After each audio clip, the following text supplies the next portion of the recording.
Chris Coy, welcome to An Actor Despairs. How are you doing, man? I'm good, man. How are you, Ryan? I'm doing great, man. It is such an honor to have you on. You're just Come such an on. exceptional actor, man. I mean, truly, It's- you know, when you're starting out, like when I started this podcast, there's so many actors. I actually have it on my phone. One day I should screenshot it. I made a list of like 120 actors that if I had a podcast that I had to have on this podcast. And earlier, you and I were speaking about Chris Bauer, who's done the show. I had like Andre Arroyo, and your name was on that list, man. So today, it's a real honor to get to speak with you. We got the chance to speak for a little bit before hitting record here, and I'm flattered, man. Thank you. That means a lot to me. such an excellent actor, man. Everything you've Mm. done, Deuce, Banshee, Treme, now Black Rabbit. It's amazing, man, and Thanks, brother. it's cool looking back on it at a time, and right now as we're recording in 2025, where the industry's in a very strange moment, because a lot of the stuff you've done is just such beautiful, immortal work, and I hope they continue to make shows like that and and movies. Fucking A. High praise. Yeah, Thanks. man. But Thanks. before I totally, bow down, why don't we start at the beginning? Where did you grow up? Whew, going way back. So, born in Kentucky, but I grew up in Florida. I grew up. My mother was around, but we lived in my grandparents' house, and they retired when I was about 4.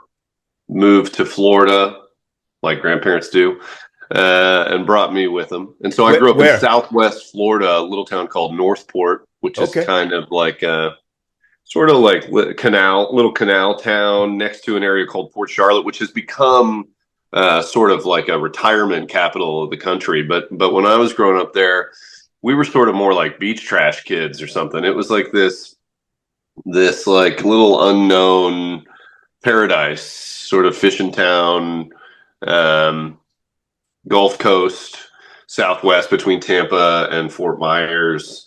Um, yeah, man. I mean, I was like a no shoes to lose kid running around barefoot most of the time, through the woods Wow. and kind of jumping in canals and trying not to get eaten by an alligator or, or something. I mean, fun shit. It's funny how, though, as a kid, you're like, man, there's nothing going on here. Can't wait to get out of here. And then, like, the older I got, the more I was like, no, like, I kind of grew up in paradise, Yeah. really, really below the line socioeconomically, not just us, but the area, but just beautiful, like a real place that's emblematic of like money doesn't equate to happiness necessarily. Like, Wow. good spot.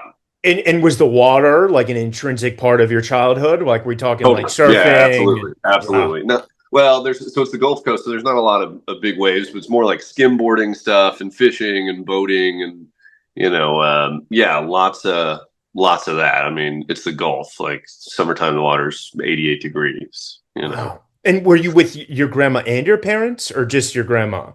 My grandparents, so my grandma Grandparents and my grandpa, and then my mom lived and in your the mom. house with And us as and well. and were any of them, like for a living, did any of them have any kind of arts background or No, nothing like that. Very blue collar, very working class. My mother and my grandmother both have a creative soul, like to create things. They used to like make flower arrangements and gift baskets and stuff like that. And but always just as hobbyists, like I said. I mean, my grandfather would say like we were just good old fashioned poor people. You work your ass off and try to make way. And um, yeah, it was very much. Um, Again, though, I don't want to make it sound as though for me, I had a beautiful, loving upbringing, and a lovely um, childhood, and but no, I was not surrounded by any sort of artist, and certainly not in any like professional capacity. was there like an escapism mechanism with film and TV at all? Or, like Totally, yeah. So like, yeah, it does sort of in its origins come from there for me that my grandfather was a huge cinephile, just loved Mm. movies. I would come home from school every day, and it would typically be something action centric, whether it be like an old western or like a kung fu movie. Like he loved Bruce Jackie Lee and Chuck Chan, Norris, and oh, dude, I mean, I just ate up Jackie Chan like as a Rumble young in the man. Bronx, man, doesn't get Oh any come on! better. Yeah. I had Rumble in the Bronx and Super Cop posters on my wall as a young Wow. man. I love that. Yeah, Where was the beginning of like, because I don't think we're too far apart in age. I remember like there was a moment the business was kind of really in Florida for a long time, before I was in Atlanta. Like, was there, any I kind of had like, I had zero exposure to that. I mean, I can remember as a young man sort of hearing talk about like, oh, apparently they're going to start shooting movies in this area, Inglewood or Venice, and then it was like talk about, oh no, it's going to be in Sarasota, which is where like the money was, and mm, um, but in my experience, like none of that ever really came into fruition. Like I didn't, get to play in any of that stuff. and I did, although I say that, but then I'm remembering that in high school, early high school days, I did my mother brought me up to this town called Inglewood, and I don't know if I auditioned or if I just like got my picture taken or something to be an extra in something. And God, I can remember I was just exhilarated by the whole thing. wow. But I didn't get the call. It was the first of many no's. I feel you, man. I'm still there myself. I mean, tell me, high school, like obvious cliche drama. Was that a thing for you Truly, or? yeah, yeah, yeah, yeah. Ended up in a drama class in seventh grade, actually, Wow. um, just by way of like a random elective course that I was assigned to, and enjoyed it. Uh, I played the village idiot in the middle school play, which essentially just meant that like when main characters in the play would like open a chest looking for something, like I would just pop out of the chest and hand it to them, Yeah. or like they had like a dresser rigged to where when they opened one of the drawers, I was able to like pop my head out as though I was somehow in that drawer. Like I was just purely comedic relief, and I don't think I had a single line. But that was the first thing I ever played. Um, and then yeah, in high school, yeah, I was a big participant in drama. I played the or one of the leads in most of the plays there, um, mostly because well, I enjoyed it. I don't know that I was taking it super seriously by any means at that point, um, and but it was somewhat easy for me to secure those roles because line memorization kind of comes easy to me, and in high Mm. school, I mean, that's still an advantageous tool for me, but in high school, I mean, like nobody was putting in the time to memorize those lines, especially not like at the auditions or anything like that. And I can pretty much, and even back then I could pretty much look at a couple pages and immediately have it. And Wow. so um yeah, even times where I didn't really want it, they'd be like, "No, you're the." In fact, oh God, if Ryan Oliver, my high school drama teacher, sees this, uh, do you remember hiring me to play a role and me saying I don't want to do it, and you straight up telling me do it or I'll flunk you? Wow. Uh, Giving Ryan's a bad name here. no, he was by the way, he I'm was kidding. he was probably the first of many great mentors I've had. He was Wow. uh he was a great high school drama teacher. He was the first person to tell me like, I think you got something.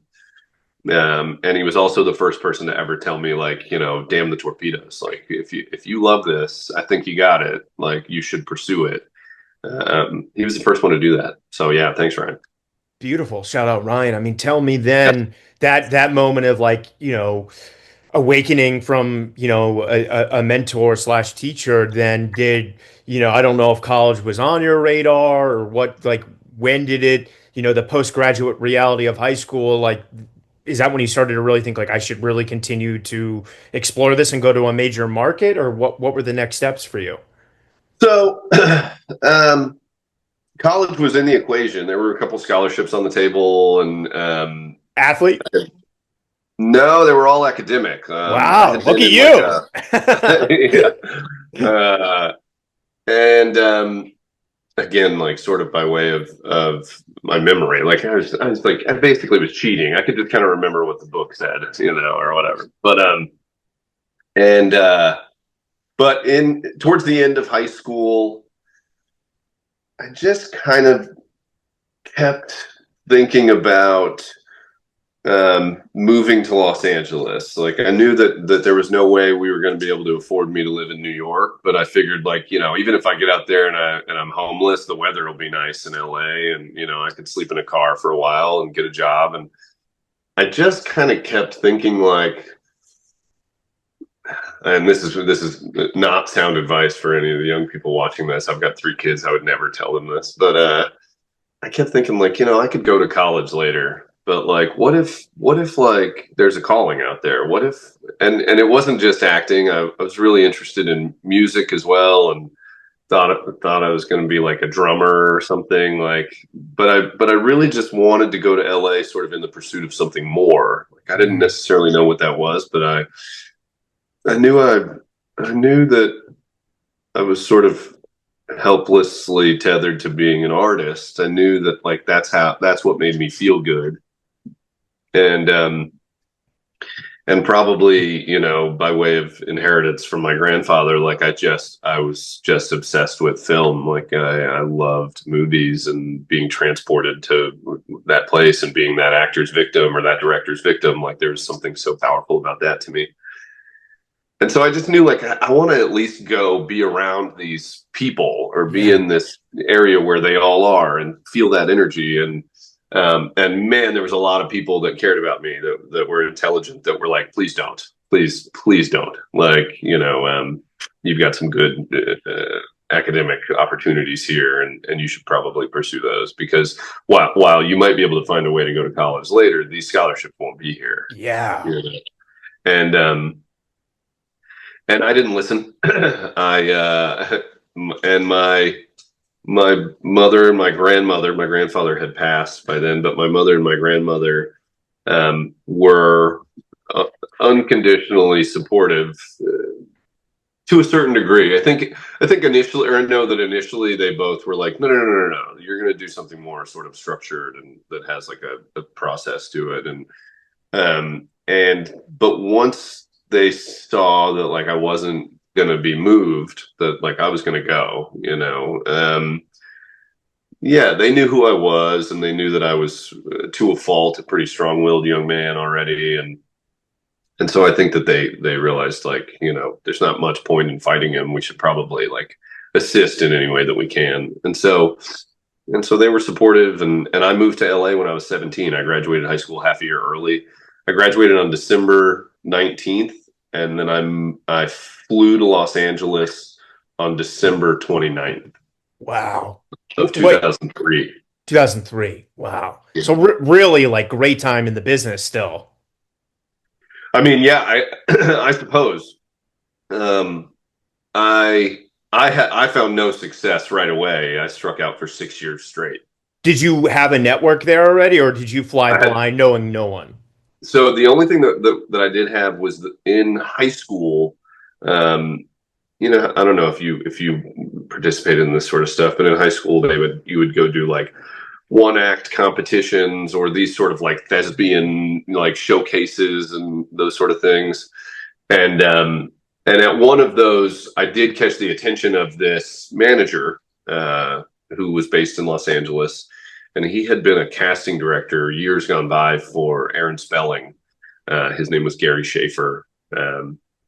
Great man, had sort of, after he retired from casting, had become a bit of like a talent scout, would travel around to these sort of high school competitions and find young people and say like, I think you got something, like, and he organized workshops in LA and that sort of thing. And with me, he just was like, I would just go straight to representing you. If you would come out there, I would represent you. And that's sort of what incentivized me to wrap up high school early. He didn't advise me to do that or anything. He just said like, when you finish high school, I think you should come out. Like, I think you could probably book pretty quickly. And instead, I was I was chomping at the bit. And so, yeah, wrapped everything up as quick as possible, graduated half a year early, fly out there with a manager, but no other contacts out there. And, but luckily, through him was able to start getting auditions pretty quickly. Amazing. He put me into some great classes. Do you remember which ones? Yeah, the first place I went was he put me in Howard Fine and the Oh Ground. yeah. Wow, great places. And I was lucky, to have him because he fully sponsored those admissions and all that kind of stuff. And so yeah, started doing classes, started auditioning, striking out left and right, but getting co-star kind of thing, or yeah, exactly, co-star, some guest star stuff, I think too. And there may have even been a couple. Actually, really early on, I remember the first series regular audition I had was for a pilot called Quintuplets, and man, I mean that was like within the first month. So no, I mean I was getting fortunate enough to get in some real rooms and do some auditions. But none of those things, paid off for me. But like I said, I was getting reps in and sort of figuring out how to walk into a room, and then I continued to just exercise like that for the next 6 years. There was some ups and downs personally in there over the course of those 6 years as well. But what were you doing for like survival at this time? yeah, so I worked security, like front desk, overnight security at this apartment building. That was the first job I had out in LA. And man, I mean, so fortunate to have had that job, because while I was there, I would end up meeting the man who would become my manager to this day. 20 years later, I'm still with this man, Stuart Strunk, who lived at that building. And like I said, I went out there and I had this manager, Gary Schaefer, but about a year and a half in, his health was declining. He was a pretty elderly guy, Yeah. And he was telling me, like if you get any interest from somebody else or anybody, certainly somebody who's like got a bigger name in this business than I do, like my time sort of has passed. And he was very supportive there, like please go, Wow. and so in some ways I was kind of on the hunt for something like that, and I got a job at this condominium building in West Hollywood. Nice place, lots of units, big kind of high rise. And The one by Soho House?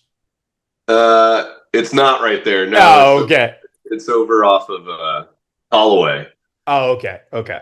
But right there, like in that nice little, posh kind of residential zone right there.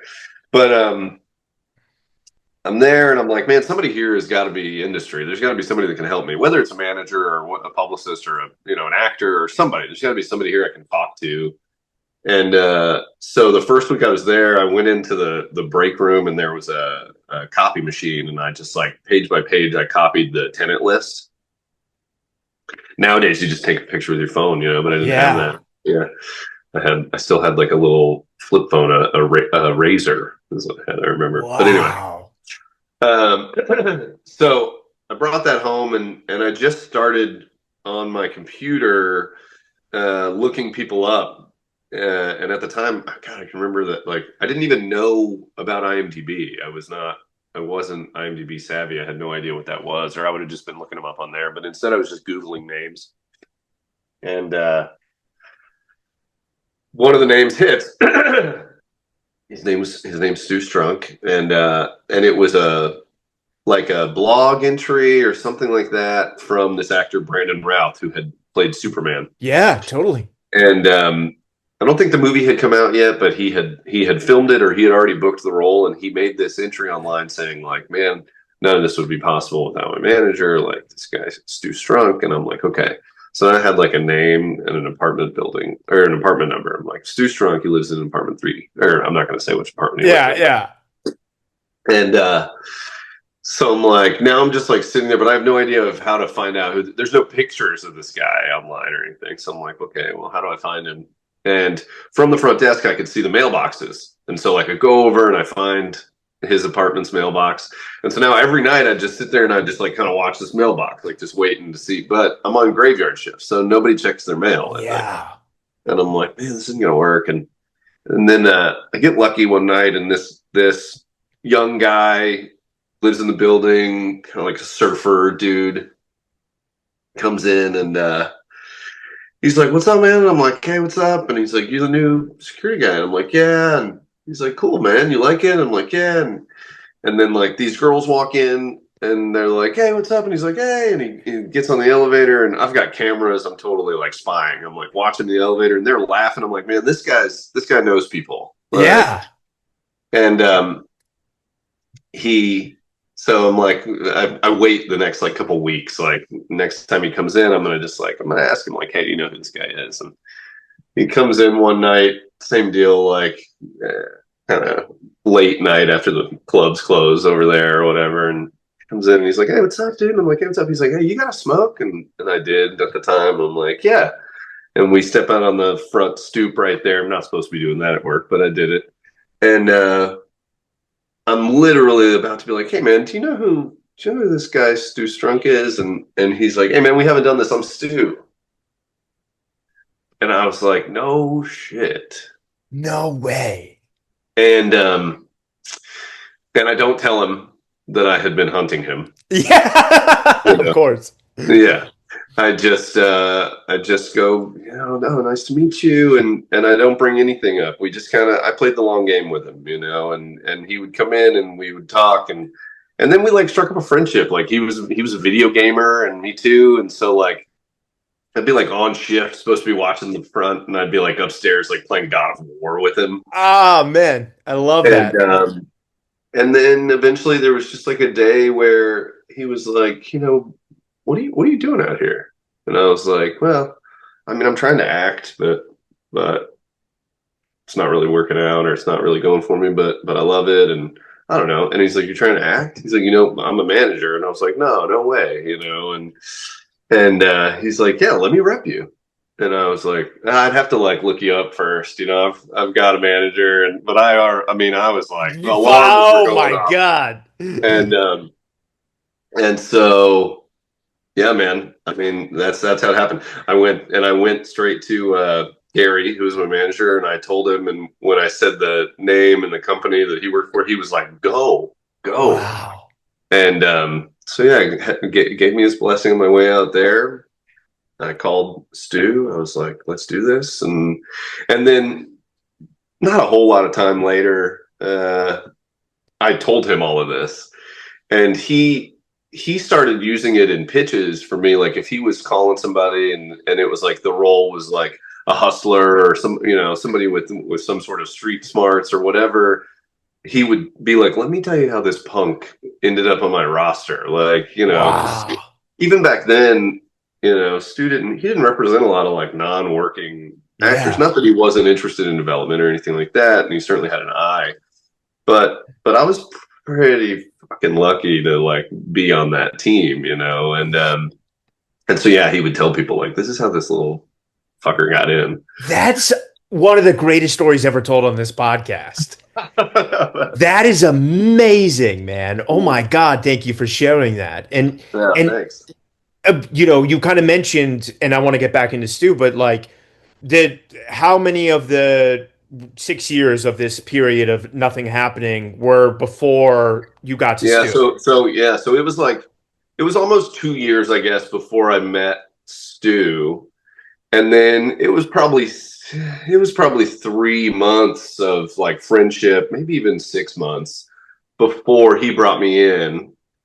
And then it was another, I mean, it was a long time, man. I had some issues. I'll tell you that. I mean, God, we're here, right? The actors Yeah. despair. Here we go. So, Yeah, man, I struggled with addiction for a couple years, and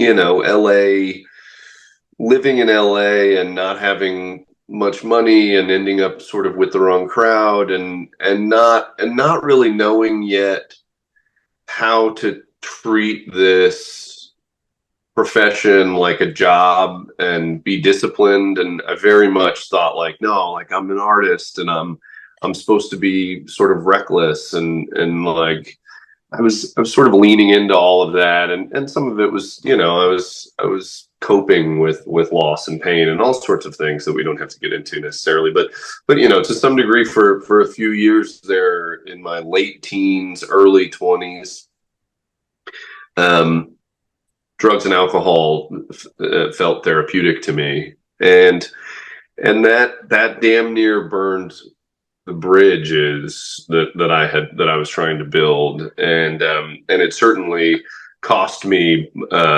jobs and opportunities, and there were many moments where I just didn't go to auditions, and um, I was a mess, I had the same and thing. This man, this is amazing. Thank you for sharing that. Like, wow, it's so sure, powerful. sure, Yeah. yeah, thanks. How did you pull yourself out of that? Like, was there a And moment? a lot of it, to be, God, it's like this is like a love letter to Stu. I feel like with this first part of this interview, a lot of it was him. Like he continued to believe in me, and continued to communicate that to me, even in his frustration or disappointment. Like he would certainly call me out, and I can remember getting a call from him and him being like, "Do you think that I don't know that you didn't go to this? Like, do you Yeah. think that I don't call in and check and have a relationship with these casting directors that you were just failing to show up for?" Like, and so he would certainly do that, but he also, man, he really believed in me, and saw something that even I couldn't see in myself at the time, and would constantly sort of like big brother me, and he'd sort of whip my ass, but then be like, "Dude, pull your shit together. Like you got something here, but you gotta figure out how to actually access it." Yeah.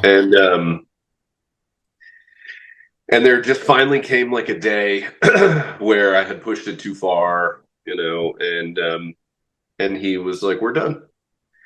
And that felt like the walls coming down for me. Like I knew how lucky I was to to have him as a participant in my endeavor, and to lose that, to lose this position that I was sort of like so unworthy of even having in the beginning, crushed me. And like addicts do, I didn't immediately adjust. I spiraled, and I ended up in jail in downtown Los Angeles. I ended up at Twin Towers, and that I was in there for a little under 2 weeks, awaiting court, and it was at this crazy moment too. Not to go too far off, but in LA, where like there was this, for some reason, I don't know if it was like transfers or were happening or something, but I ended up at Twin Towers when they were over capacity, the most they had ever been in. And so like for people that were in there for I was in there for a small possession charge, Yeah. but I had to wait like 10 days before there was time for me to get me in front of a judge. And so like, Crazy. yeah, it was a scary time for me, but it was also enough time of sobriety Yeah. for my brain to wake back up. And I was able to sort of assess my situation, and what was at stake, and decide who I wanted to be, and boom, I swear that it was almost like as I was having this epiphany, door opens up, they call my name. I'm like, "Oh, I'm going to court." And instead they're like, "No, your case has been dismissed." And I didn't ask questions. To this day, I have no idea why. Wow. I had no attorney or anything assigned yet, no public defender that I had spoken to, like nothing like that. And they literally led me out of the building, and I walked across the street to like the intake facility where you grab the stuff that you came in with, the clothes they changed you out of, all that kind of stuff. And I can remember thinking like something was wrong, that like this wasn't that like that there's no way I was just being released. Yeah.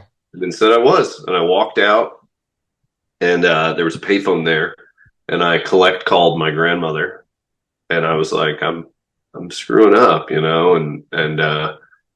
got nothing. I've definitely lost my job, and I don't know what I'm going to do. And she was like, "Do you still have your car?" And I was like, "Yeah, it's in pretty bad shape, but I think so. It may have been towed. It was parked on the street." And I had been living in that car Wow. at the time. And she's like, "If you can get that car back, if you can get that car, start driving towards Florida. And when you run out of gas, you're going to call me from a payphone in the town that you're in, and I will Western Union you money one step at a time all the way back home. Or you can take this," because she was going to Western Union me money to first put gas in the Yeah. car. She's like, "Or you can take this money that I'm sending you, and you can go buy drugs and don't ever come home."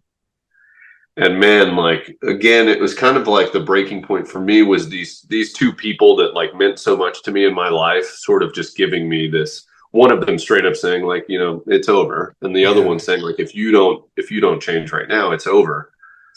And I believed them, and I knew that like they really loved me, and and so that's what I did. I took her money, and I put it in the gas tank, and I started driving, and I ran out of gas in Blythe, California, which is the last town before you hit Arizona.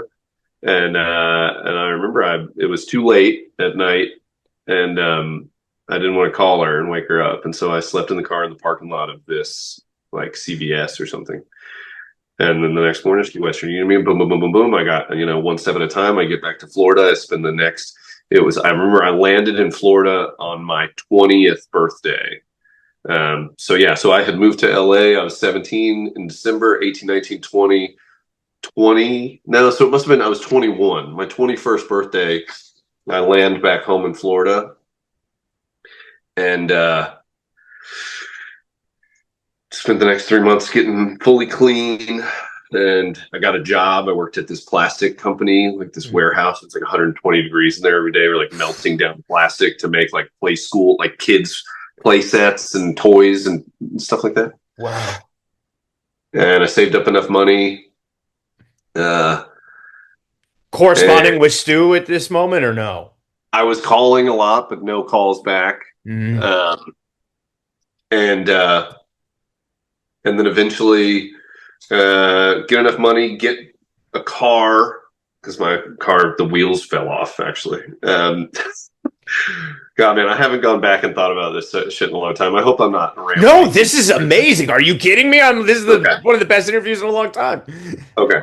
And so boom, I get back to LA, and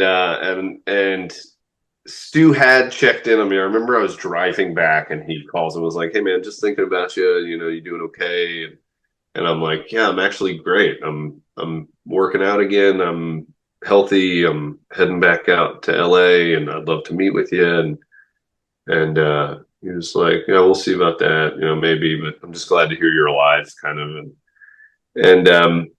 And then long story short, when I got out there, yeah, he agreed to take a meeting with me. I went back in there, and I told him like, I've always been a bit of an extremist, and you saw me sort of take stupidity to the extreme. Like I'm done with that. Like, let me take this to the extreme. Let me start treating this like a job, and be disciplined, and I promise you, like, I'll get something. Like, give me 6 months. And he was like, I'm not going to put a time limit on it, Yeah. but don't fuck this up. And I was like, I won't. And yeah, guess about a year in after that, um, I got Amazing. this co-star. I got this episode of Numbers, David and Krumholtz. yeah, 100%. Yeah, and I didn't get to work with David until years later on The Deuce. I would get to work with him, Wow. and now what a great man. Hilarious guy. Also got a lot of stories. Yeah, yeah.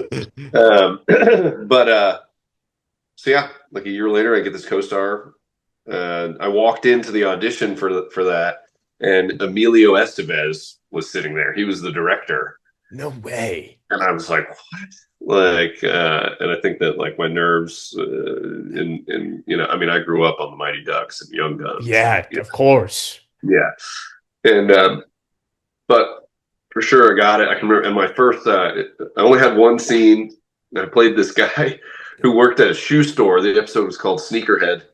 There was like this line out the door and around the corner, people coming in to try and get this new shoe that was out. And I played the guy who was working the door that was like keeping everybody in line. And my character's name was like Beastie Boy.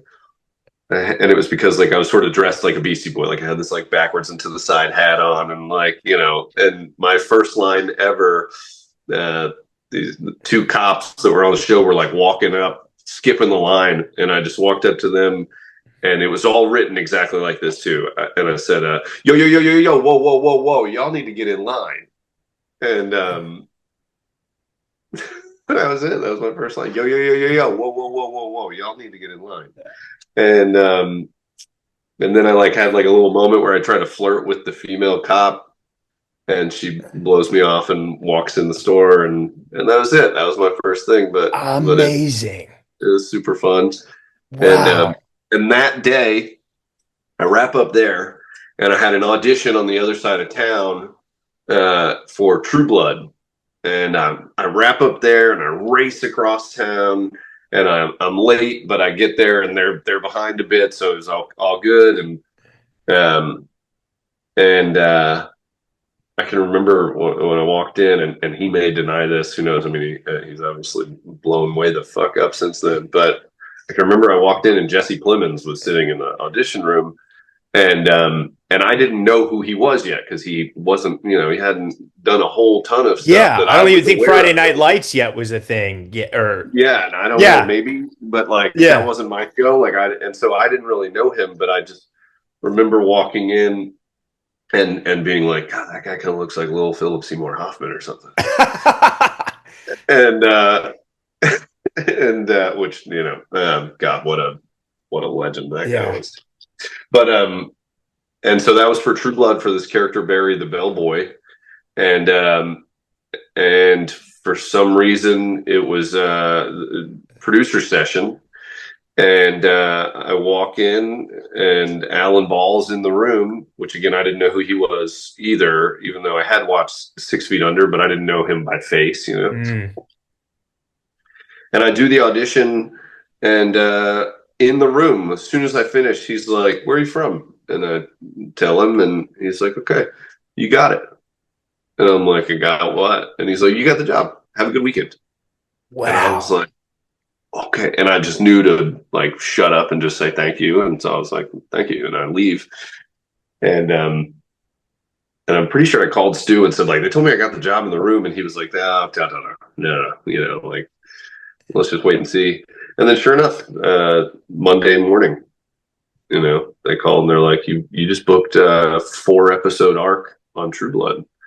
And you went from co-star to reoccurring pretty quick. Like that, yeah. And then similarly, before I finished filming those 4 episodes, I got Sons of Anarchy and Sons of Anarchy and Monk, which were Sons was a full guest star. Monk was like another co-star. And I remember I shot Monk like the day before I shot for True Blood. And like, so I was like having I had this week where it was like I had 2 or 3 days on True Blood and 1 day on Monk. And I remember weeping in the car, like my head was spinning. Yeah. I was so like, holy shit, like I'm like working. Yeah.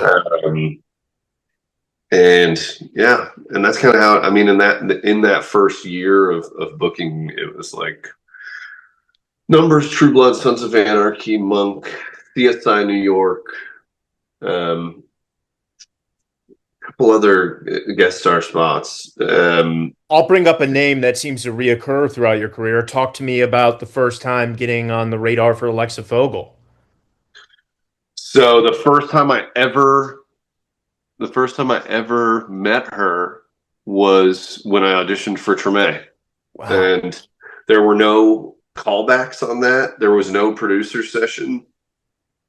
Um, I and so let's see. So this is so my first Numbers. I filmed the end of '08, and then I worked sort of all through '09 guest star stuff and True Blood episodes, Yeah.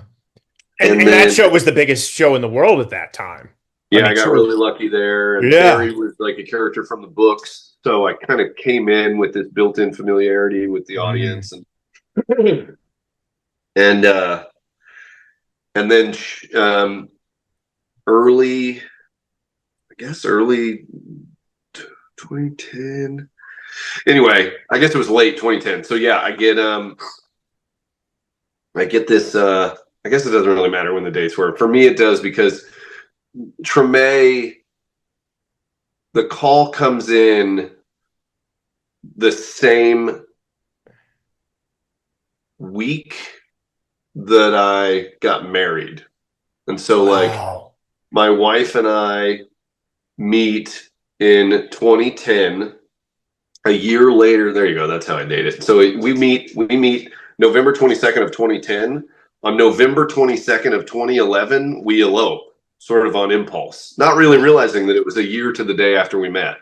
Wow. We walk into a same-day marriage place on La Cienega Boulevard, there in Santa Monica, Love that. and we elope, and then we're both kids from kind of nothing, like great homes but no money. And I'm doing guest star spots, but as anybody in this crowd knows, like after tax and rep fees and Yeah. your LA rent and all that kind of stuff, like you're not making much money. Yeah. And so I'm kind of laying there with her one morning, what I'm going to do. Like, how are we going to, now we're married. Like, we both knew that we wanted kiddos, but I think I was doing a little bit of like reassessing, but the week prior, I had gone in and met with Alexa Fogel. So back to the question. Like, I walk in, I meet her. She was not. She was not super warm with me or anything. Like I kind of come in, I'm like, "Hey, how you doing?" She's like, "Yeah, yeah." So stand right there, ready, and I'm like, "Yeah, yeah, yeah, yes, ma'am." And she's like, "Don't say ma'am. This guy's not from the South. Like he wouldn't say that." And I'm like, "Okay, okay, okay." And so, boom, I do the audition. I do the scene twice. I do it once. She gives me a pretty strong turn adjustment. I do my best to like take it quickly and spit it out. And she like, I mean, for real, I barely remember her like looking at me. She's like fixing something. She's like, okay, all right, bye. And I'm like, okay, bye. And I leave. And boom, the next week, laying in bed, just got married, thinking, what the hell am I going to do? Phone rings, and Stu is like, have you ever been to New Orleans? And I'm like, no. Well, yeah, as a kid once. Why? And he's like, because you're about to move there. You just booked a series regular on Treme. And I'm like, what? Like, no callback? No, nothing. He's like, nope, nope. Just here you go. Wow. And Amazing. yeah. Were you aware of David Simon and The Wire was, yeah, The Wire was my favorite show. Wow. Yeah. And I had really, that had sort of recently become a fact. Like I hadn't watched it live while it was airing, but at the time, I still had a day job. I worked at Tower Video on Sunset Boulevard. Oh, I love that Tower Video. Yeah, it was awesome. And so I would just like gobble up stuff. Like I would just take home box sets of shows and just like DVD, like just watch Yeah. it. And I had done that with The Wire. And so yeah, so I was a huge fan of his and of that show. And so boom, we are like packing our bags to go to New Orleans. I go first uh, for like, fittings and all that kind of stuff, and to try and find an apartment because we're going to be there it was a long season. We were going to be there for like 7 or 8 months. And while I'm there doing that, my wife calls and is like, "What are you doing?" And I'm like, "Nothing. I'm sitting in a hotel." She's like, "Okay, good. Stay seated." And I'm like, "Okay." And she's like, "I'm pregnant." And I'm like, man, I mean, and at the time, it was like I was so lucky, always looked back on that moment and felt like, man, I was so blessed to be in this place of confidence, professionally and financially. Like, it was my first series regular, and so it wasn't much in terms of money, but for me, it might as well have been $1 billion. Like Yeah. it felt so life changing for me, and so yeah, being able to just be excited about parenthood and about Alice and I's sort of union amplifying and not be worried like I would have been had that call come in like a week prior. I would have been a little like, oh shit, like Yeah. who are we to bring a kid into this world? But instead, it's pure joy. Was the And birth of your first child in New Orleans then? what's that? The birth of your first child, was it in New So, Orleans? so it ended up not happening that Oh, way. Where she moved, so Alice moves there with me, joins me there. We get a birth plan and set up a doctor there, and the whole process of pregnancy happens in New Orleans. And then the dates just didn't line up to where the show actually ended about a month before ah, she was to be born, or not even. Alice was very much 9 months pregnant when we drove from New Orleans back to Cali. got it. And I have like pictures of her driving with this stomach so big, like her Starbucks cup is just like resting on her stomach while she drives. Like, and yeah, we came back and Veronica, my firstborn, was born at Cedars in LA. Wow. Great hospital. Yeah, good stuff. What Um, talk to me about working with David Simon? I mean, was that just one of the and George Pelicanos? I mean, yeah, so yeah, yeah, exactly. George, I mean, George and David effectively became like uncles. I mean, George I called Pop.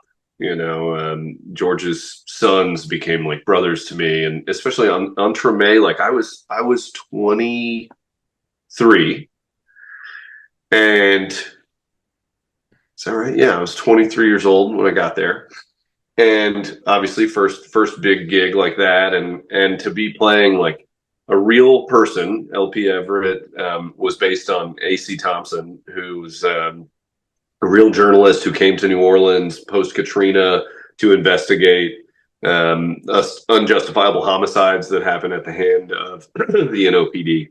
mm, And so getting to play with the guidance of David and George, and Eric Overmeyer, and like these just amazing people, these incredible talents, and just like word wizards, yeah, like um and it was also like it was a learning curve for me. Like I had in my sort of naivete and arrogance, like I had sort of gotten used to playing with the words a little bit here and there, which is something that I still really enjoy doing. But now, obviously, I know when and where, like what arena are you playing in, and so I got there and was kind of doing a little bit of that, and it was like, no, dude, like these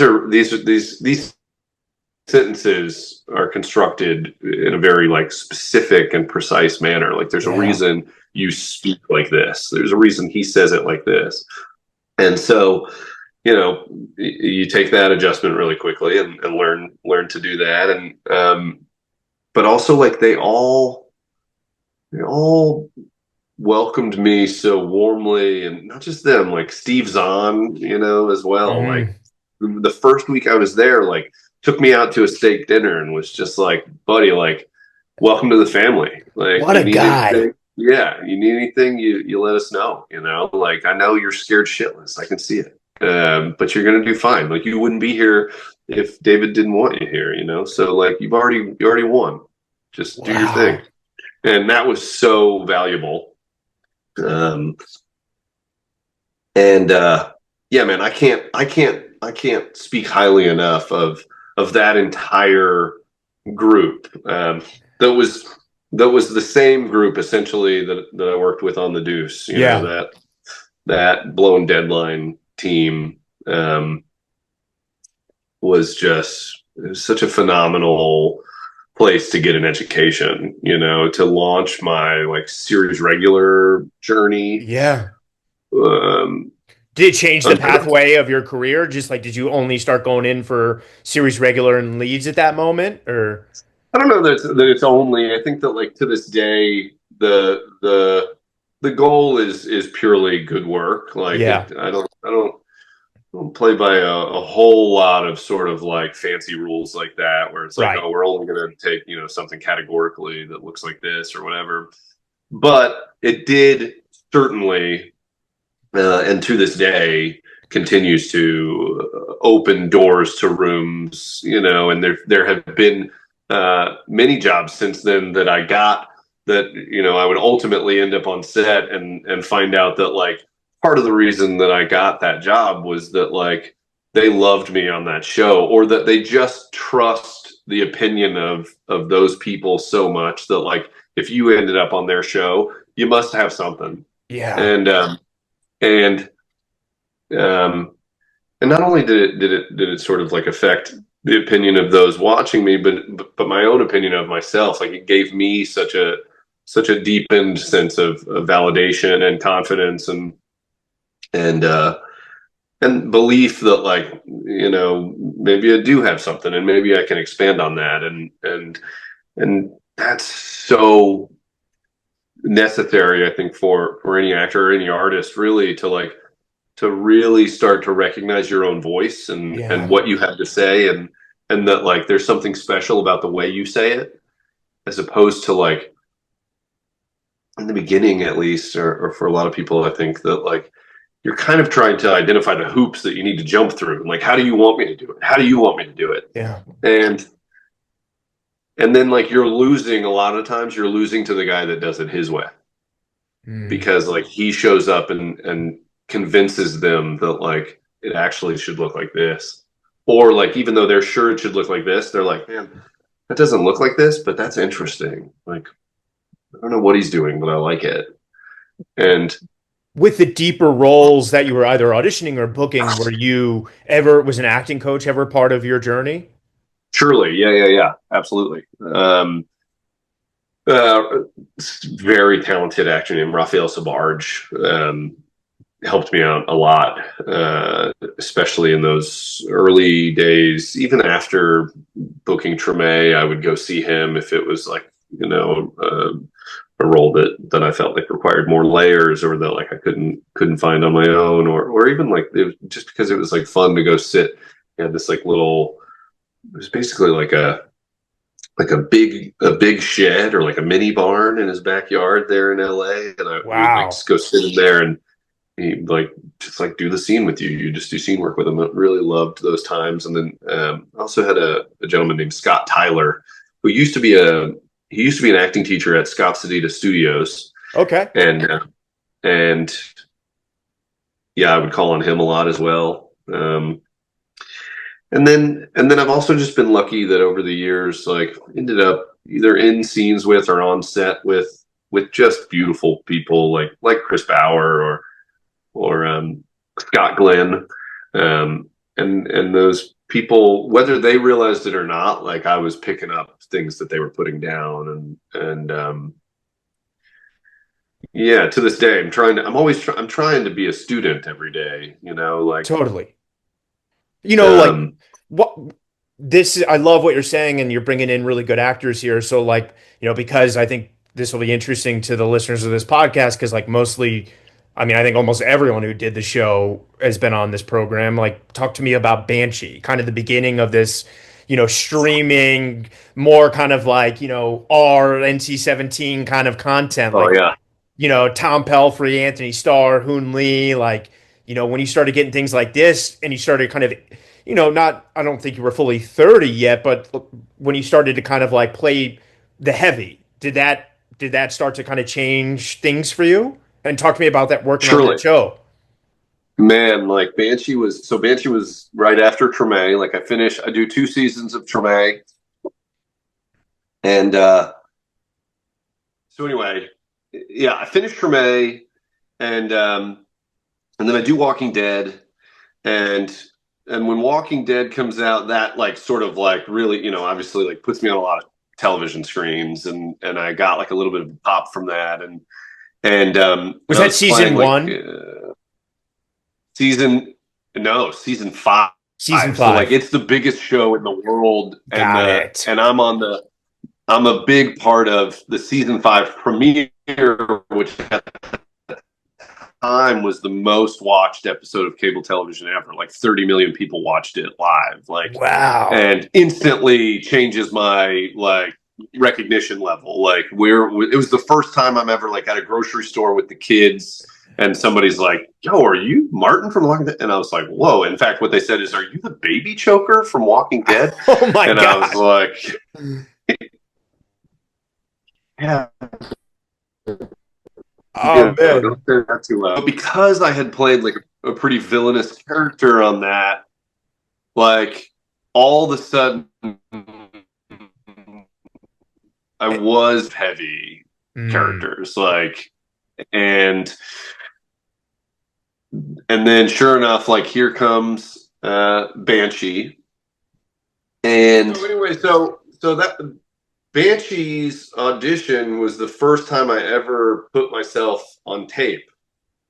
I think Wow. it's the first time I ever remember doing it, and I was actually at a buddy's house, and it was also the first time that I ever ended up on a show that I was like a fan of. Like I would sit down on Friday nights and like watch Banshee, and and I remember like talking to my team, talking to Stu, and them being like, "What are you watching? Is there anything you're really into? Whatever." And I'm like, "Man, if we could get on Banshee, like that would be so cool. Like I don't care what I do, like just something." And then boom, next thing I know, or actually, sorry, first thing that comes in is to audition for this hacker role. Um, that was like a pretty cool little, like not little, but a pretty cool recur in season 3, I think. Mm. And I read for it and I think I get close, but I don't get it. And I'm like, damn it, like that would have been cool. And I'm like, all right, well, again though, if anything comes in, let's do that. And then boom, in comes Calvin Bunker, and he initially was just a recur, and they were like, we're going to introduce this character in season 3 at the end, and then we'll see what happens in season 4. And I put the audition down and I send it in, and they call. They're like, "You've got it." I'm like, "Awesome, let's go." I fly to At the time season 3 filmed in North Carolina. I fly to Charlotte. I meet the cast. I meet Tom Pelphrey. Like we all kind of go out and have dinner and drinks and hanging out. Everybody's chilling and good time. And I knew immediately, like, man, like there's so much fusion here. Like these people love each other. Yeah. Like this is a really good set. Um, and so I just filmed like Calvin's introduction, which was 2 scenes in season 3, and and then I go home, And in between season, I'm auditioning for stuff, and we're getting close, but we're not getting anything. And I'm like, I don't know what we're gonna do, and then boom, they call and they're like, so Banshee's doing a season 4. Calvin's been bumped up to a series regular, and you're like the heavy. Wow. And I'm like, what? Like, okay. And man, my first day of shooting was my birthday. It was my 29th birthday. And I don't know, did you watch the show at all? Of course. Yeah, I love the show. First day of shooting is when Calvin throws his boss on the desk and stabs him to death with a pen and like screams at the crowd and like loses his fucking mind. That was scene 1. Wow. And but what's amazing about moments like that where you kind of get to show up and like reveal all right away was just like setting the tone, like just letting them and myself know, like, oh, this is how far we're gonna go. Like, this is who Calvin is. Like, Yeah. this guy's a monster, and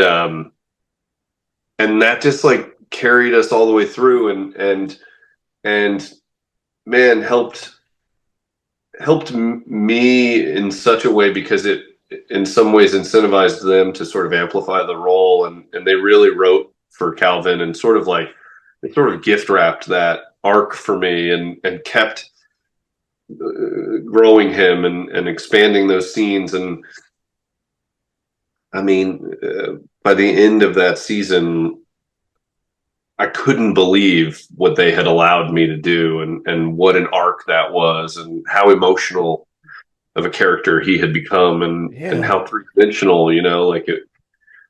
Obviously, he was leader of the Aryan Brotherhood and an absolute, bigot and by all means like a piece of shit. But they also wrote in this like family dynamic and and sort of played with the audience in this way where I don't know that a lot of shows would have been bold enough to do that. They would Mm. have made that guy just a two-dimensional, like, just this guy's a piece of shit. This guy's a monster. Yeah. And with Calvin, they were like, he is, but what got him there? Yeah. And what's at stake for him? And how do we, without justifying any of this bullshit, how do we examine the humanity therein? And man, like, I still to this day, I get messages from people, um, from all walks of life that you would never expect to reach out and tell me, like, obviously, fuck that guy, but man, I wept for him.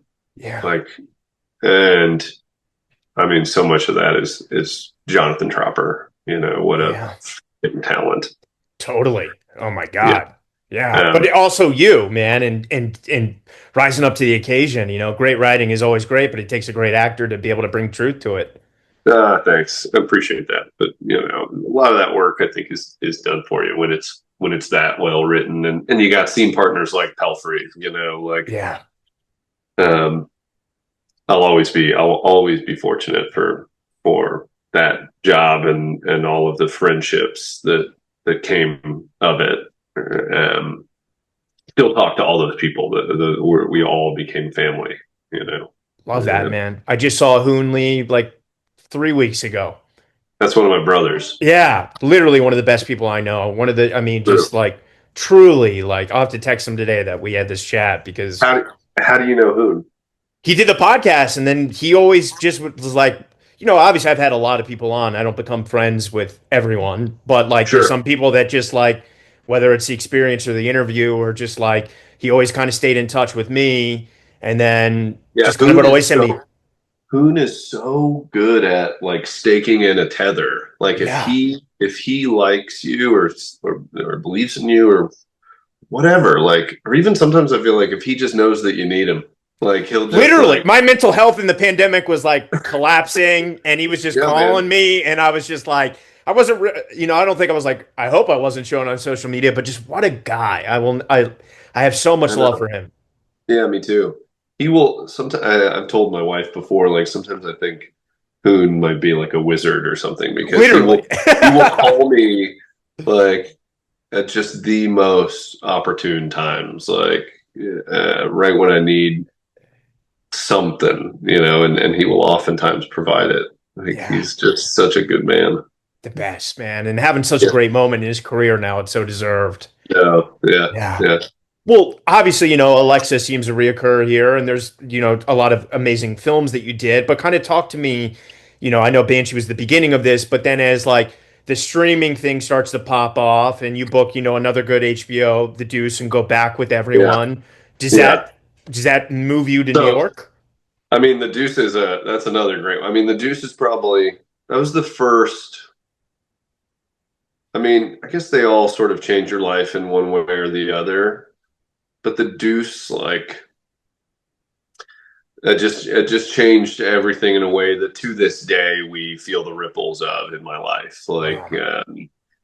um, we were back in LA. Banshee had ended, and I had my first sort of drought, other than the one before I started working. Like I told you, I kind of started working, and then it was like boom, boom, boom, boom, boom, boom, and I got all these things, and the Yeah. next thing you know, we're on Treme.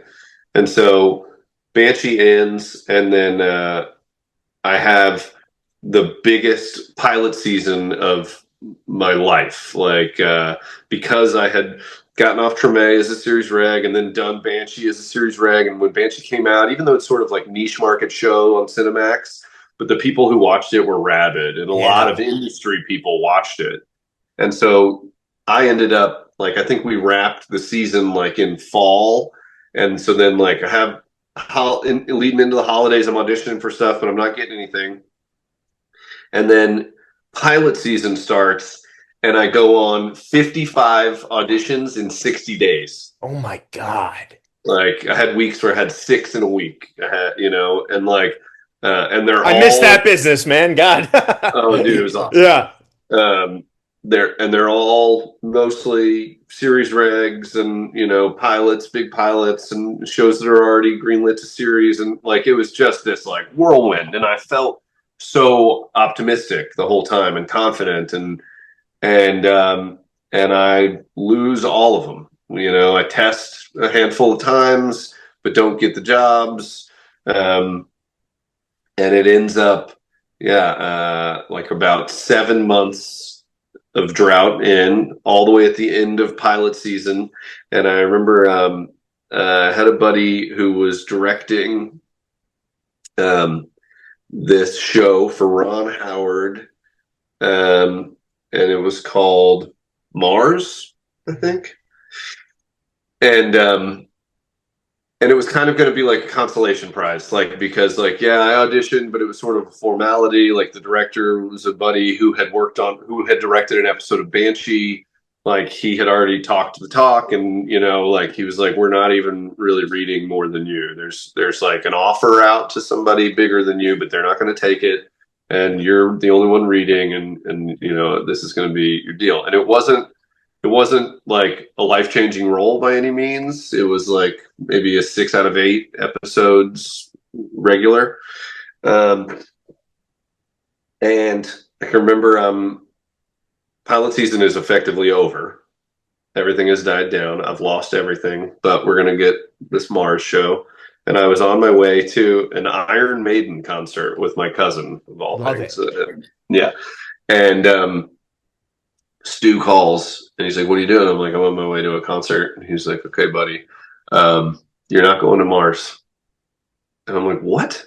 And he's like, "Yeah, I don't know exactly. Like, maybe that offer they didn't think was going to work out ended up working out, or I don't know. But you're not the guy." And I'm like, "Fuck." And at this point, like, funds have run out. Yeah. Um, my wife and I now have 2 kids. We had 2 daughters. We had a daughter while we were filming Banshee in Pittsburgh. Wow. And yeah, I'm like living in this little apartment in LA, and I'm like, I don't know what I'm gonna do, man. Like, and I'm exhausted. Yeah. Like you said, I was real hopeful going in and real confident going in, and I felt like I was doing my thing, and instead, like, 55 losses. And I'm like, shit, man, I gotta go. And he's like, what do you mean? And I'm like, I don't know. I'm going to go back to my grandma's house in Florida and just sort of like plug for a second and figure out what I'm going to do because like I don't have a net, you know, there's no money anywhere else. Like I can't ask for it. I don't have, you know, and he's like, okay, just dude, you're fine. You know, just you're one job away. Like, and I'm like, I know, but I need to unplug. I'm pretty frustrated. And he's like, okay. And so uh, my wife and I and the kids pack up that apartment. We were already on like a month to month lease. And we go to Florida to my grandmother's house. And for real, I was like looking. I went and talked to. I went to a fire department and talked to them. I was like, you know, maybe I'll go to fire school. I'm Yeah. a firefighter. Like, I don't know what to do. Like, now we're way past the the college days, and I don't have any money to go to college. So like, can't go get an education and become like a fucking lawyer or doctor. Like, what are we gonna do? And Stu calls, and it's like 2.5 weeks into being in Florida. Stu calls and he's like, one more, buddy. And I'm like, what is it? And he's like, David Simon uh, is doing this show called The Deuce. They already filmed the pilot and it's picked up for series, but they're adding one series regular character, um, this gay character, Paul Hendrickson. And it's not like Mars. You're not the only one reading. It's stiff competition, but you know you're in the family, and they're gonna at the very least they're gonna watch this tape. Yeah. And I'm like, okay. And so I make a tape on the back porch of my grandmother's house. And then the scene, like I'm like serving a drink to Franco. And I can remember I used my grandmother's barbecue grill as like the bar. I like stood it across the thing, and I send it in, and it's like another week of just like silence. And I figured it had gone away, but it was enough to like, I had so much fun putting the tape together. And like, there's something exhilarating about just like, the opportunity. Like it felt big, and it was enough to motivate me to go back. And so we call the apartment building that we had lived in, and we're like, hey, we just gave up that month-to-month apartment, and they're like, it's still available if you want it. Like, will you just come back and move right back in? And I'm like, okay. And so we come back, we move back into this apartment, and we get a call like the day we get there. They want you to fly to New York and test. And I'm like, okay. And they're like, but there's no budget to like put you up or anything. Like they really think that like this guy should be a New Yorker, but they want to test you. You'd be the only LA test, but you gotta put yourself up. They'll fly you, but you gotta put yourself up. Wow. And I'm like, okay. And so I call Matthew Rausch from Banshee. I call Matty Rausch, and I'm like, hey, can I stay with you? He's like, hell yeah. So I crash on his couch, come there, I do the test. I wasn't super confident that it was mine. There were several of us there for the test, and I won't name names, but some more recognizable than me, and but I went in, I had fun, and they were so warm, and Alexa was so nice, and David got up and hugged me, and George, and it was like Nina Noble, and it was very much like seeing the fam, and I sort of walked away thinking like that juice was worth the squeeze, like just getting to see those guys, and then like it likes to happen, man. There was just, I swear it felt like months, but it was probably 2 full weeks of radio silence.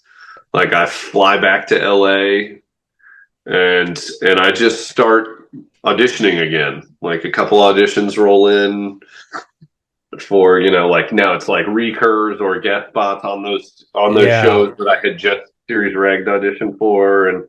But I'm like trying to just put my pride aside. I'm like, fuck it. Like, you want to act, so you're going to do whatever the hell comes along. Totally. And I was asleep. It was super early. It was like 6 a.m. And Alice, my wife, was up already with the kiddos, and my phone was dead, and her phone rings. She answers, and it's Stu, and he's like, "Where's your husband?" And she's like, "He's asleep." And he's like, "Yeah, I wish I was too. Go wake him up." And she's like, "Oh God." And she says she knew, why. Yeah. And she wakes me up, and I can remember, like, I was kind of grumpy, like, "What?" And she's like, "It's Stu." And I'm like, "What?" And she's like, "Yeah, it's Stu." And I like take the phone, and I'm like, "What's up?" And he's like, "Hey buddy, I got Alexa Fogel on the line." And I was like, "Good morning, Alexa." And she goes, "It's a very good morning for Chris Coy." And Wow.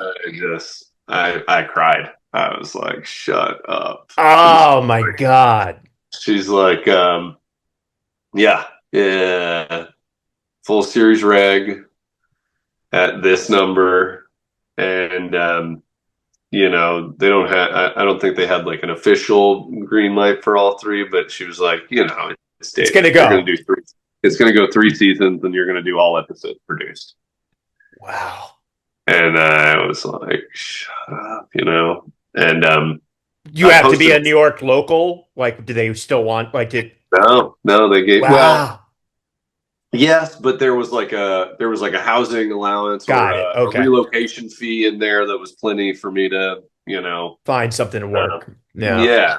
And we gave that apartment back up, and like 2 weeks later, moved to New York, and um, yeah, man, What a ride that 3 show. seasons of that show, yeah, And yeah, many podcast guests, David Krumholtz, Emily Mead, Chris yeah, Bauer. I mean, just what a yeah, company of actors to work with. So many phenomenal more. people, Yeah. yeah, yeah. And a Um, period piece in New York too. Like, how was Dude, that? it was like, and like with the budget and the know-how to like really make it work, really make it believable. Like, I swear you would. I've told people this before, but that you would show up to work and it would be 2016, and then you would like go in your trailer for an hour or two. Like, you'd get dressed, and they'd come knock, and you'd like open it up, and it was 1968. Like, they would dump trash all over the street and line the Wow. streets with period appropriate cars, and like neons up, and it was just like you're all of a sudden, it was like time travel. Oh, um, I love that for you. it was so much fun, man. And just like, again, it was like, if it was like Treme was college and this was like grad school, like, Yeah. being there for 3 seasons, and letting, or them me them giving me the opportunity and trusting me with that arc. And like, I got to, he starts out, and it's 1968, and he's in his early to mid 20s, and so I leaned him down, and I was pretty skinny, but like sort of a lean muscular build, and they gave me this wig that made me look younger, and I was all baby face, clean shaven. And then come back the next season, and it's 1981. Is that right? No, sorry, we started in 1962. Damn it, now I can't remember. We come back, and it's 1974 or something, Yeah. like. And so I've put on like 35 pounds of muscle, and like had a mustache, and like, it's just like the way that they wrote it. It just gave the actors such like a journey to go on that went beyond what was on the page. It was a physical journey for me. And then obviously in season 3, like with him um, having AIDS and getting sick and losing the love of his life, and there was just this. I mean, I grew exponentially as a craftsman as a consequence of that show, um, and I'll always be indebted to those people, because Yeah. of it. Mm-hmm. Thank you for sharing. Made such beautiful work, your work in that show. And I think that kind of takes us to almost close to the pandemic, right? Like that show ended 2019 Yeah, or exactly. Yeah, it ends in 2019, and I had done this movie called The Killing of Two Lovers that same year, and January of 2020, we're at Sundance competing with The Killing of Two Lovers, and me and Alice had come with me, and we both come down with like just the strangest cold Mm. while we're there. Like, and so did a ton of people that were there. Like everybody was coughing, and we came home and it was like 15 days of me and her with like this low grade fever and this cough and hard to breathe. And we were both like, man, like I haven't had a cold like this before. And then yeah, in March, COVID shows up, and then eventually, like it sort of gets around that like it was here in January, and that it was probably at Sundance, and so yeah, we were sort of one of maybe the first American crowd to catch it at Sundance that year, like although we Wow. didn't know it, um, and so yeah, pandemic hits, everything shuts down, That and changed your life in a big way, when things shut down?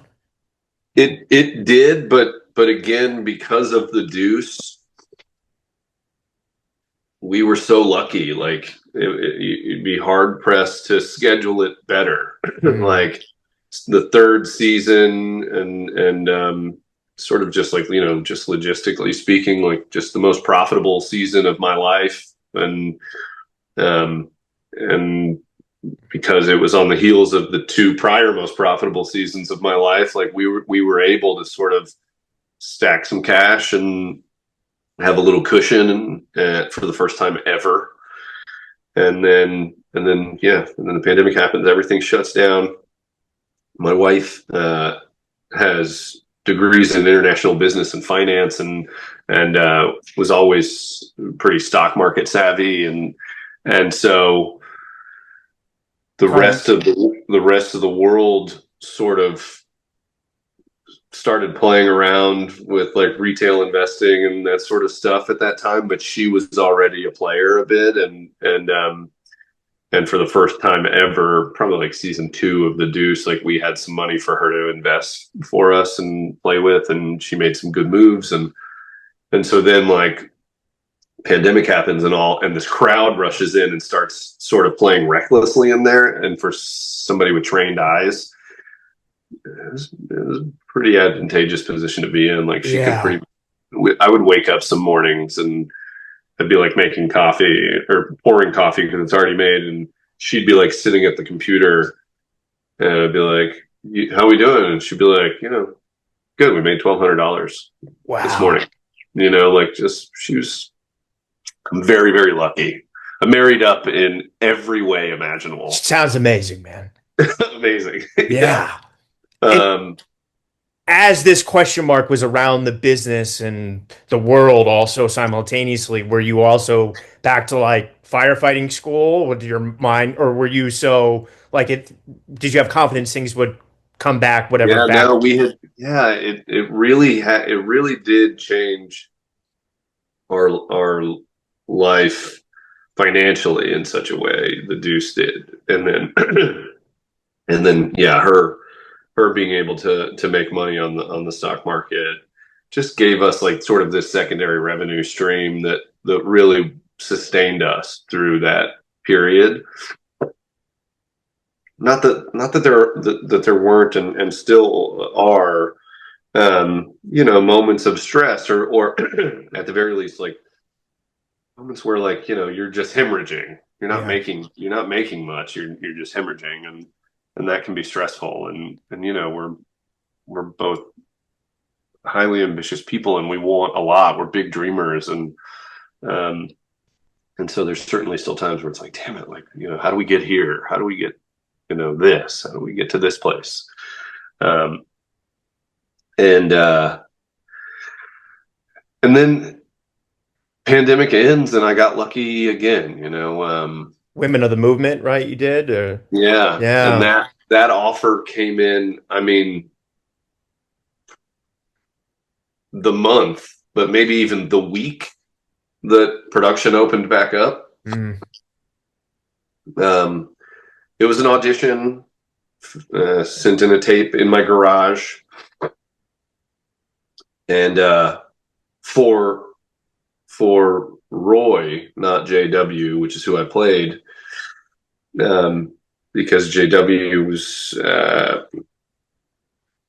10 or at the time maybe 15 years my senior, and he was a pretty chunky guy, and he was Yeah. bald, and like I felt like I was like a pretty good looking dude coming off this David Simon show. Like I thought I was hot shit, and so I was trying to play the more leading man looking guy of the two, and then instead uh Stu calls and he's like, hey, Gina Prince Blythewood and Marissa Serrar want to FaceTime you, and that's like the creator and the director of the show. And I'm like, okay, like call back. And he's like, I don't think so. I think it's more like work session. Like they just want to talk the character through. And I'm like, okay, seems pretty straightforward to me. Like he doesn't say a whole hell of a lot, you know, Yeah. and kind of looks like I looked at the time. And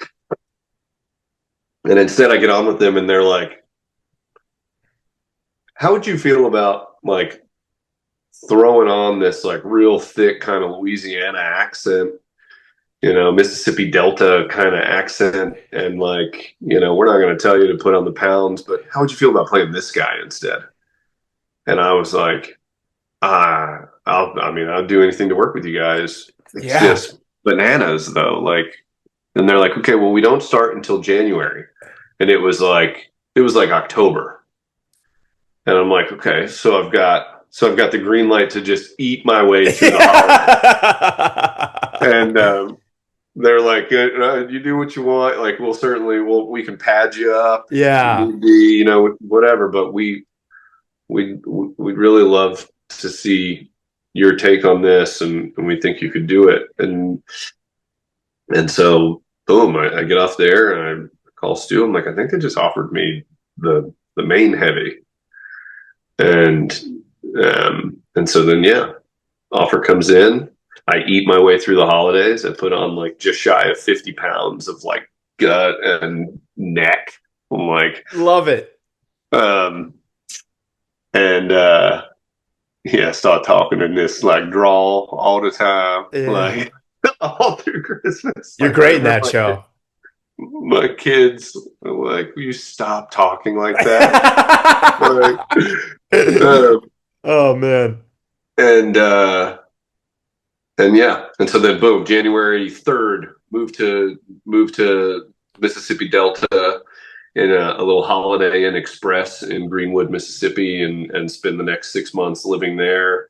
Um, Again, like a really deep level of fusion with that set, those people, because we all were stuck in this hotel together during the pandemic, or Yeah. you know, the post-pandemic year where like things were like opened back up but not really normal, and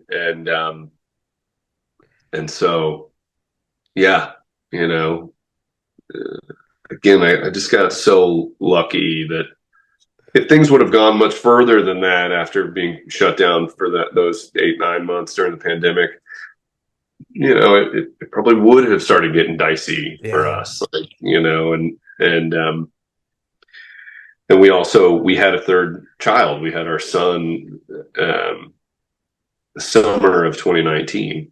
Wow. Uh, Life. and life, man, it just keeps Yeah. coming. And like, Yeah. and in the case of him, like he showed up 100 days early. He was a 2-pound micro preemie and lived in the hospital for 96 days. So we're like, you know, we're like trying to, I'll spare you No, I'm that. sorry. That's so intense, No, man. no, no, no, no. And, I mean, my man, what a little inspiration he is, Yeah. though. Like he's such a fighter, and uh, I can encapsulate that experience sort of to you in one quick little anecdote that at one point, right after his birth, um, the one of his doctors said to us that this is going to be scary and at times potentially horrifying.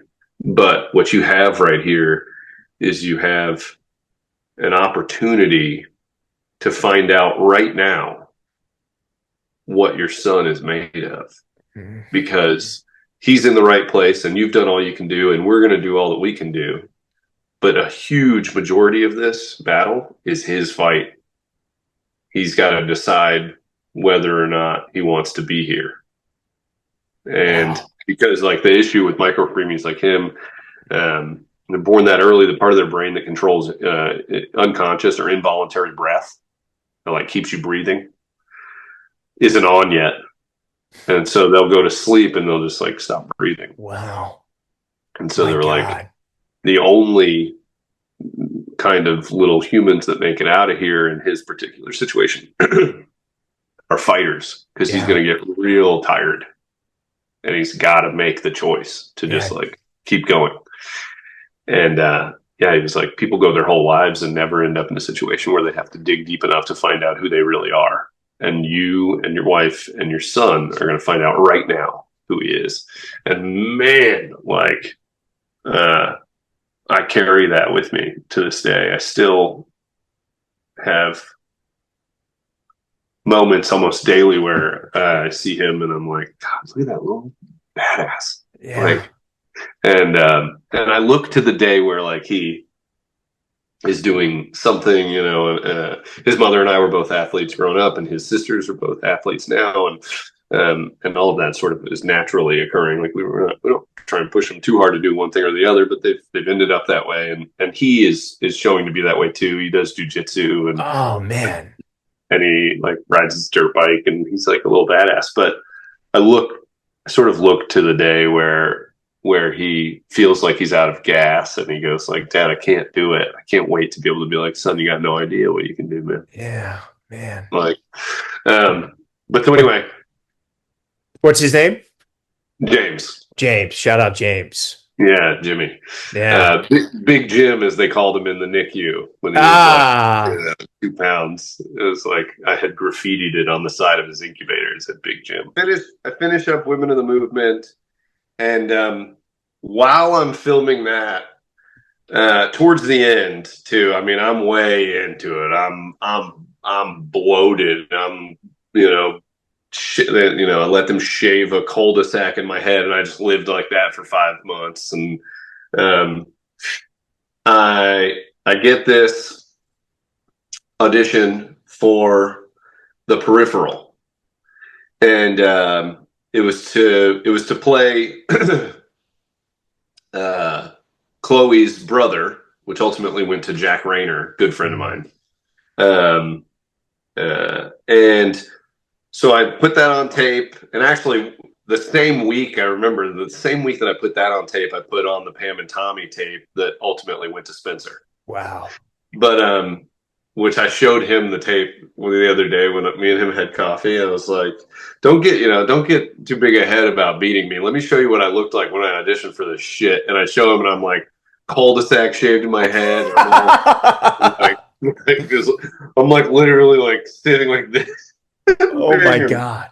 But so I do the audition for The Peripheral, and I wear like a hat to cover the bald head, and you know I knew that role needed to be pretty fit and lit, and so I tried to hide all the weight that I had put on for this role, and ultimately, like a month or two later, right at the end of filming Women of the Movement, Stu calls and he's like, hey,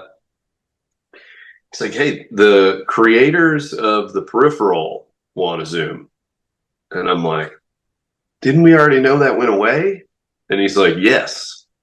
And I'm like, well, what's it for? And he's like, I don't know, because there's not really another role in there that's still like available, you know, or that you fit. And I'm like, okay.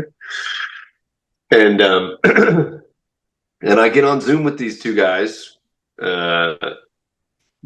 and they go, we loved your tape, but you know, studio and whatever, and Jack's great, obviously, and so it went another way.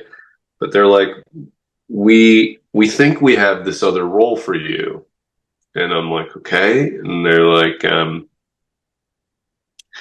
his name's Jasper, and he's Chloe's character's best friend's husband, but he's also the nephew of the Heavy.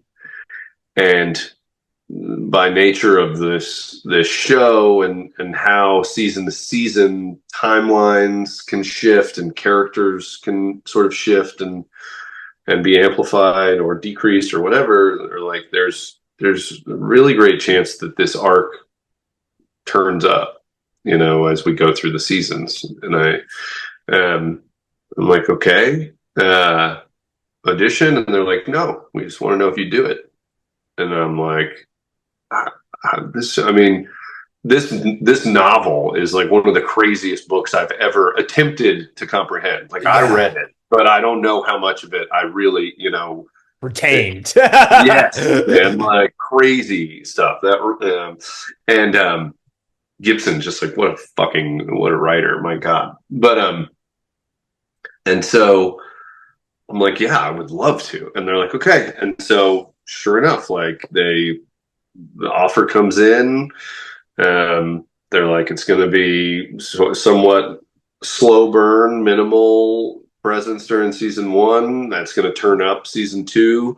Beyond that, we don't know where you're going to go or whatever, but like it's going to be worth it. And I mean, it was worth it to me just to work with Lisa Joy, and it's just like, and obviously Nolan, but just like what an incredible team. And I was a fan of Westworld as well, and so it was like, man, like it's crazy to get to go work with these people, and and so then I leave Mississippi, and I'm literally on a plane to London like 10 days later. Yeah, they did that one in London, even though it took place in New York, right? So Yeah. yeah. I mean, half part of it takes place in London, Right, too. right. That's true. Yeah. But so yeah, it was London and Asheville, North Carolina. Wow.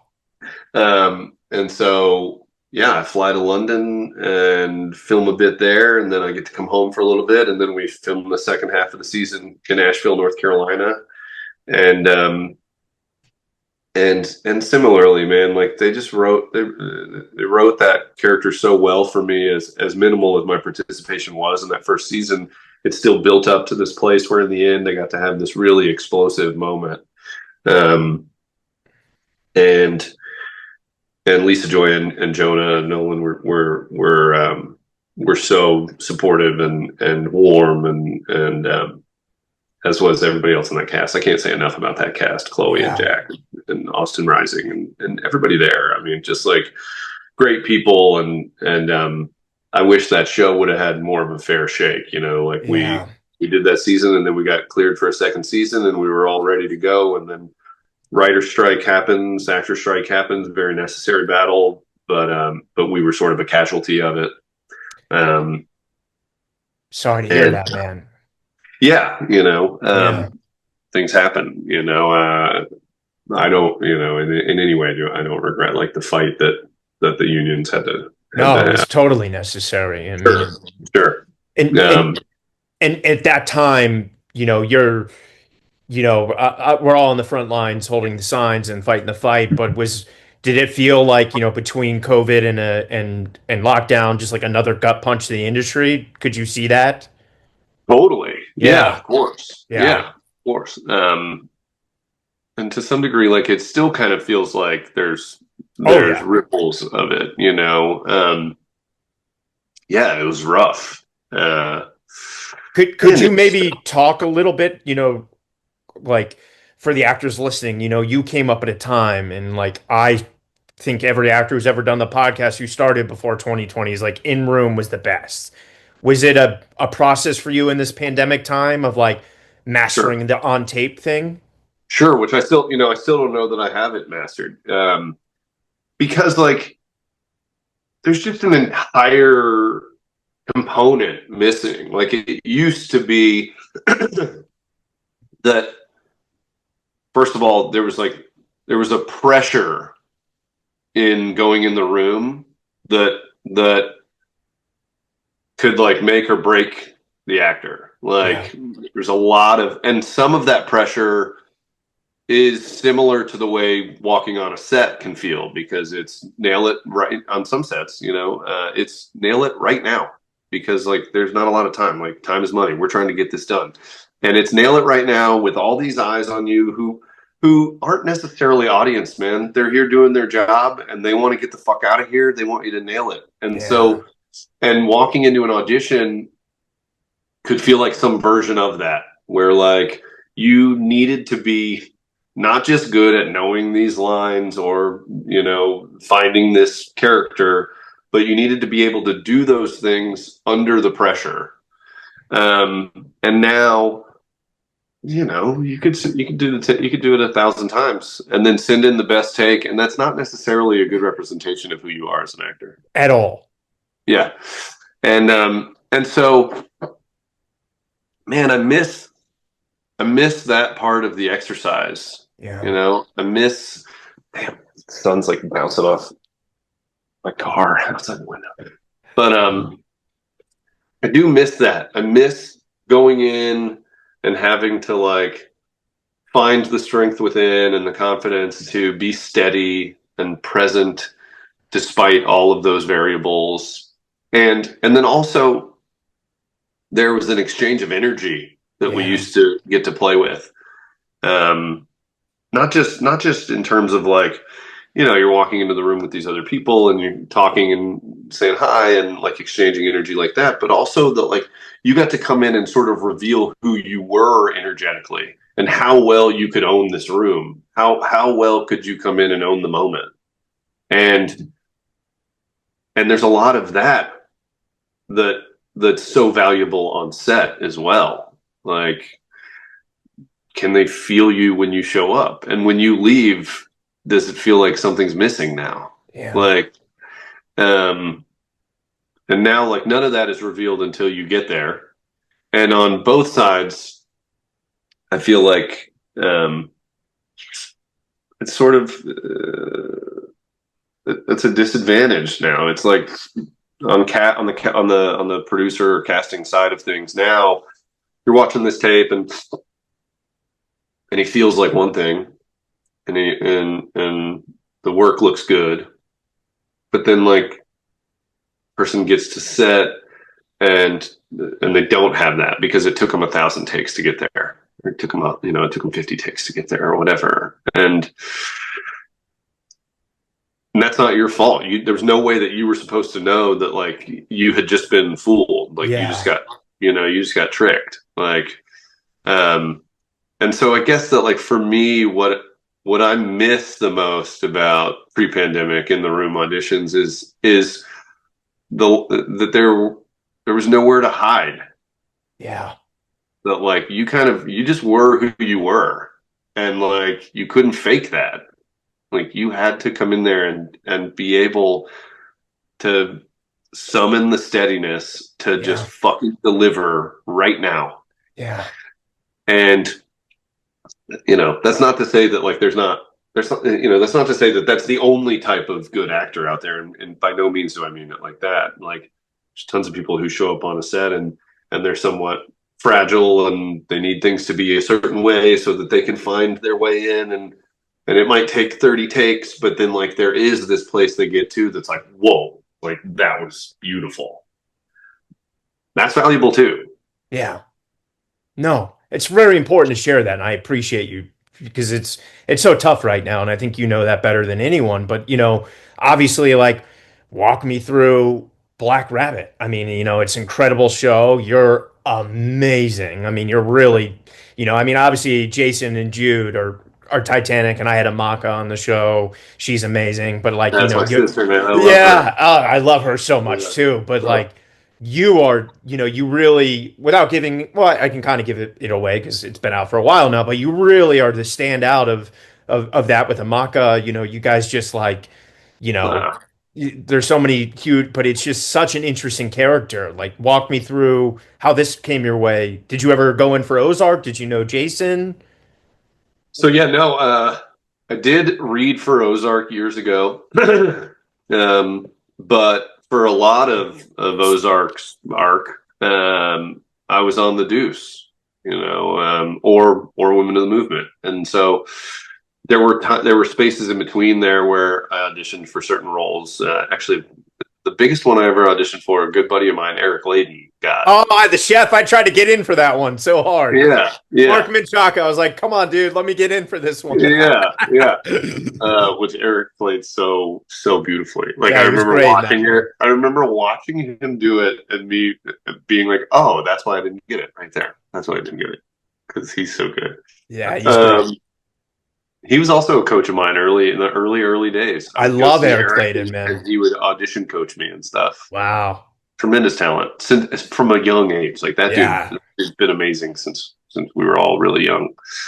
Um, Shout out and love to Eric.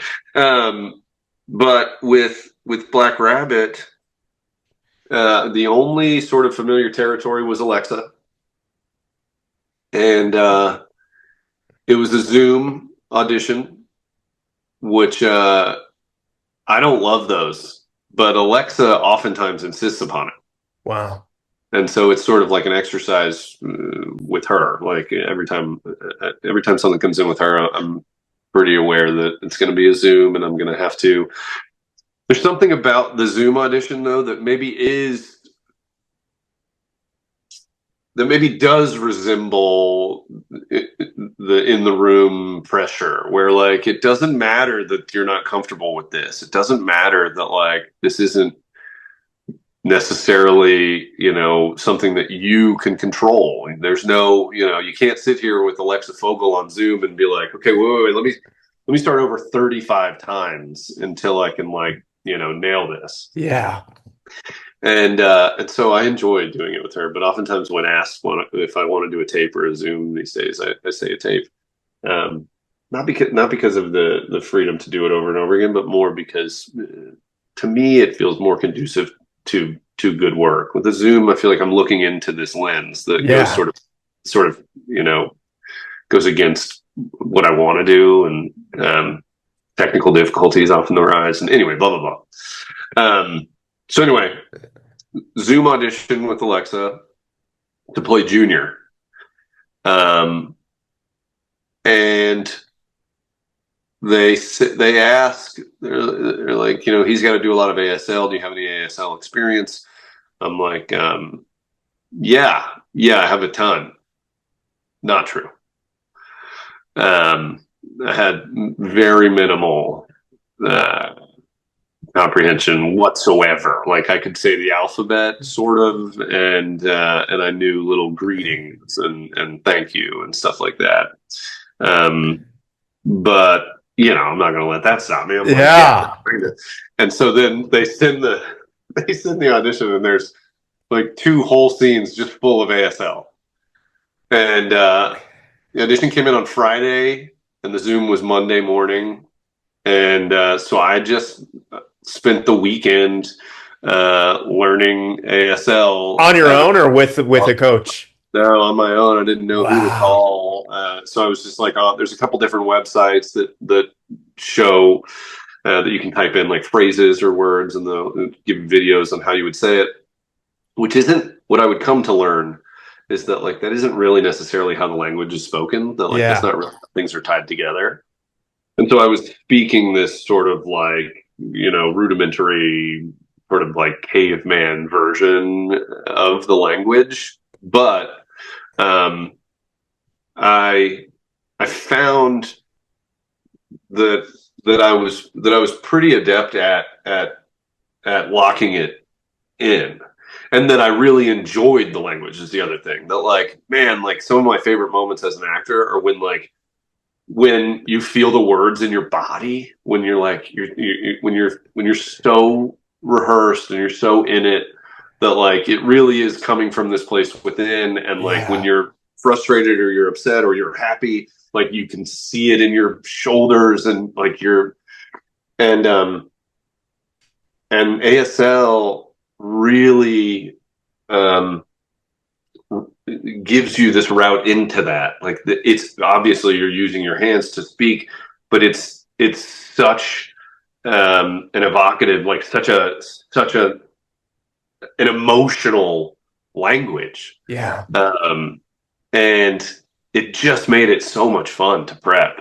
And so then boom, I do the Zoom with Alexa, and she's always the same. Like, God, Alexa's like she's family to me, and I owe her so much, and we speak often. But when it's audition time, like she plays zero favorites. It's not fully fuck you, but it is Yeah. fully like you kind of start from zero Right. You every got to earn time, it. every time, Yeah. you know? Um, and that can be somewhat jarring because even there's been times where like I talked to her on the phone 2-3 days prior to Zooming with her, and it's Yeah. very much family. And then like you get on the Zoom and you're like, hey, what's up? And she's like, yeah, you ready? Oh And man. you're like, oh fuck, okay, yeah. Yeah. Like, Wow. and which I love. I think that's the most fair way to do it too. I love that's how it sort of feels. Again, Yeah, I'm not she's the trying to say best, that man. she's not mean. She's serious and she expects a lot from you. Yeah. And that's like a yeah. And Anyway, you've risen to the occasion. So um, Alexa, she makes you earn it every time. she And does make you earn it every time. Yeah, and I love that about her. But so I do the audition and a couple weeks go by, and then and I think it's gone again, and then and then Stu calls and he's like, hey, she got a Zoom callback with Jason Bateman, and I'm like, holy shit, okay, cool, have you met him and before or no? never, no, never, Wow. and and get in the Zoom and he's real nice and warm and he's like, good to meet you and let's do this. And so I do the scenes and he just starts laughing at the end of one of them. Like I had it was the scene from episode 1 actually where we get him in the park, and we get Bateman in the park and put him on the slide, and we're like, 2 weeks, don't fuck this up. And I'm like, 2 weeks, don't fuck this up. And as I'm walking out, I'm like, you fucking prick, which was like, I just like threw that in there. And he starts laughing. And I'm like, okay, I'm doing well. And then he's like, oh, Chris, I can't give this to you, man. And I'm like, what? And he's like, yeah.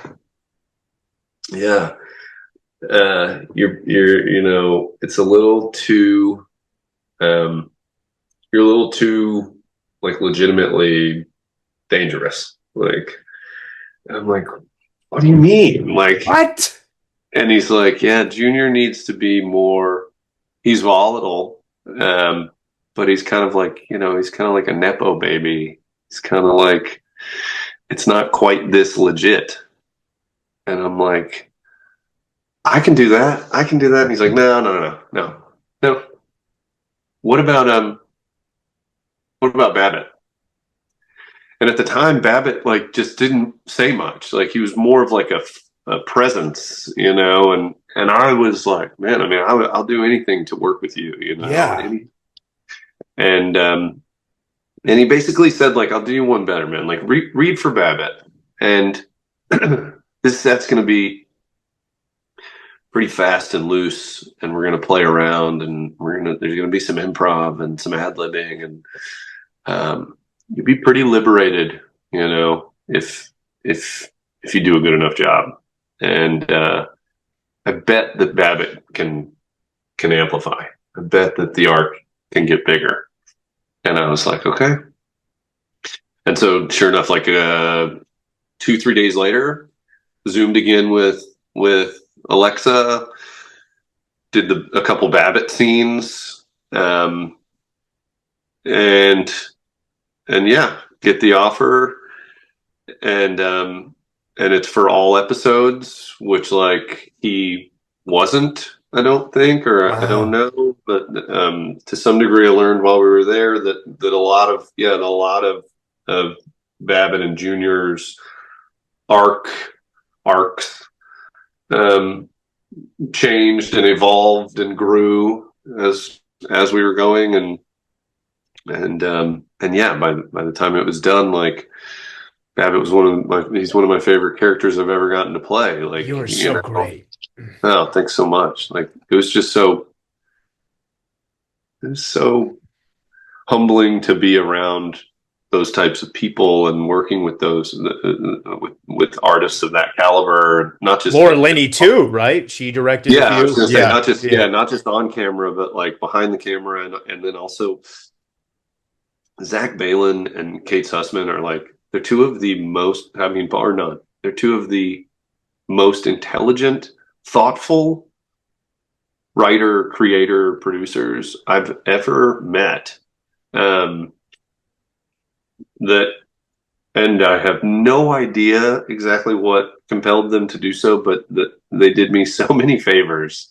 They wrote for me so many times, and they let me play so much with Babbitt, and were so open to ideas. And then and there was such an open communication there, where they would just like text me or call me, and on set or in the offices would just like be like, think about this, or what do you think of this, and like they would just feed me stuff. And like um there's almost so little of that performance that I take ownership over. Like it's so much of it's so many different people's like ideas coming in and like helping sort of like shape and grow Babbitt in this way.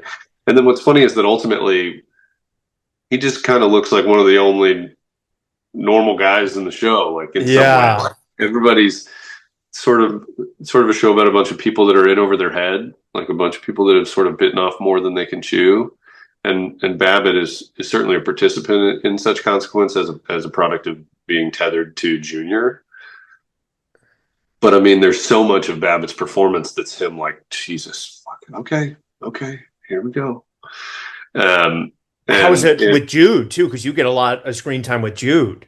Oh God, talk about it. Talk about educational moments. Like just like Jude has this like energy about him that's so palpable. It's one of the strongest things I've ever felt in my life coming off of another human being. Like he sort of glides through the room, like, and not in any like pretentious way. He's so warm and friendly, and like lets his guard down right away, and really connects with you and makes you feel like, you know, you've known him forever. Jason does a similar thing, albeit different executions, but like working with Jude between action and cut is like, it's like holding an electric line or something. It's like you can feel you can feel the energy in the moments you're having with him. And it can fuck you up. It can be sort of like, it can feel sort of it's not that it's like dangerous, but it can feel like it can like almost like kind of take your breath away. There's moments where like you might just get lost in Jude Law's fucking eyes. Yeah. Like, I think it would happen to me. you know, like, yeah. and it's not exclusively or purely a product of like how beautiful he is, which he is. He's a handsome devil, absolutely. That's not really his weaponry. Which I think not necessarily me. I went in a real fan of his craft, and I have been for a long time. But I think a lot of people might go in kind of thinking like, "Oh, beautiful Jude Law."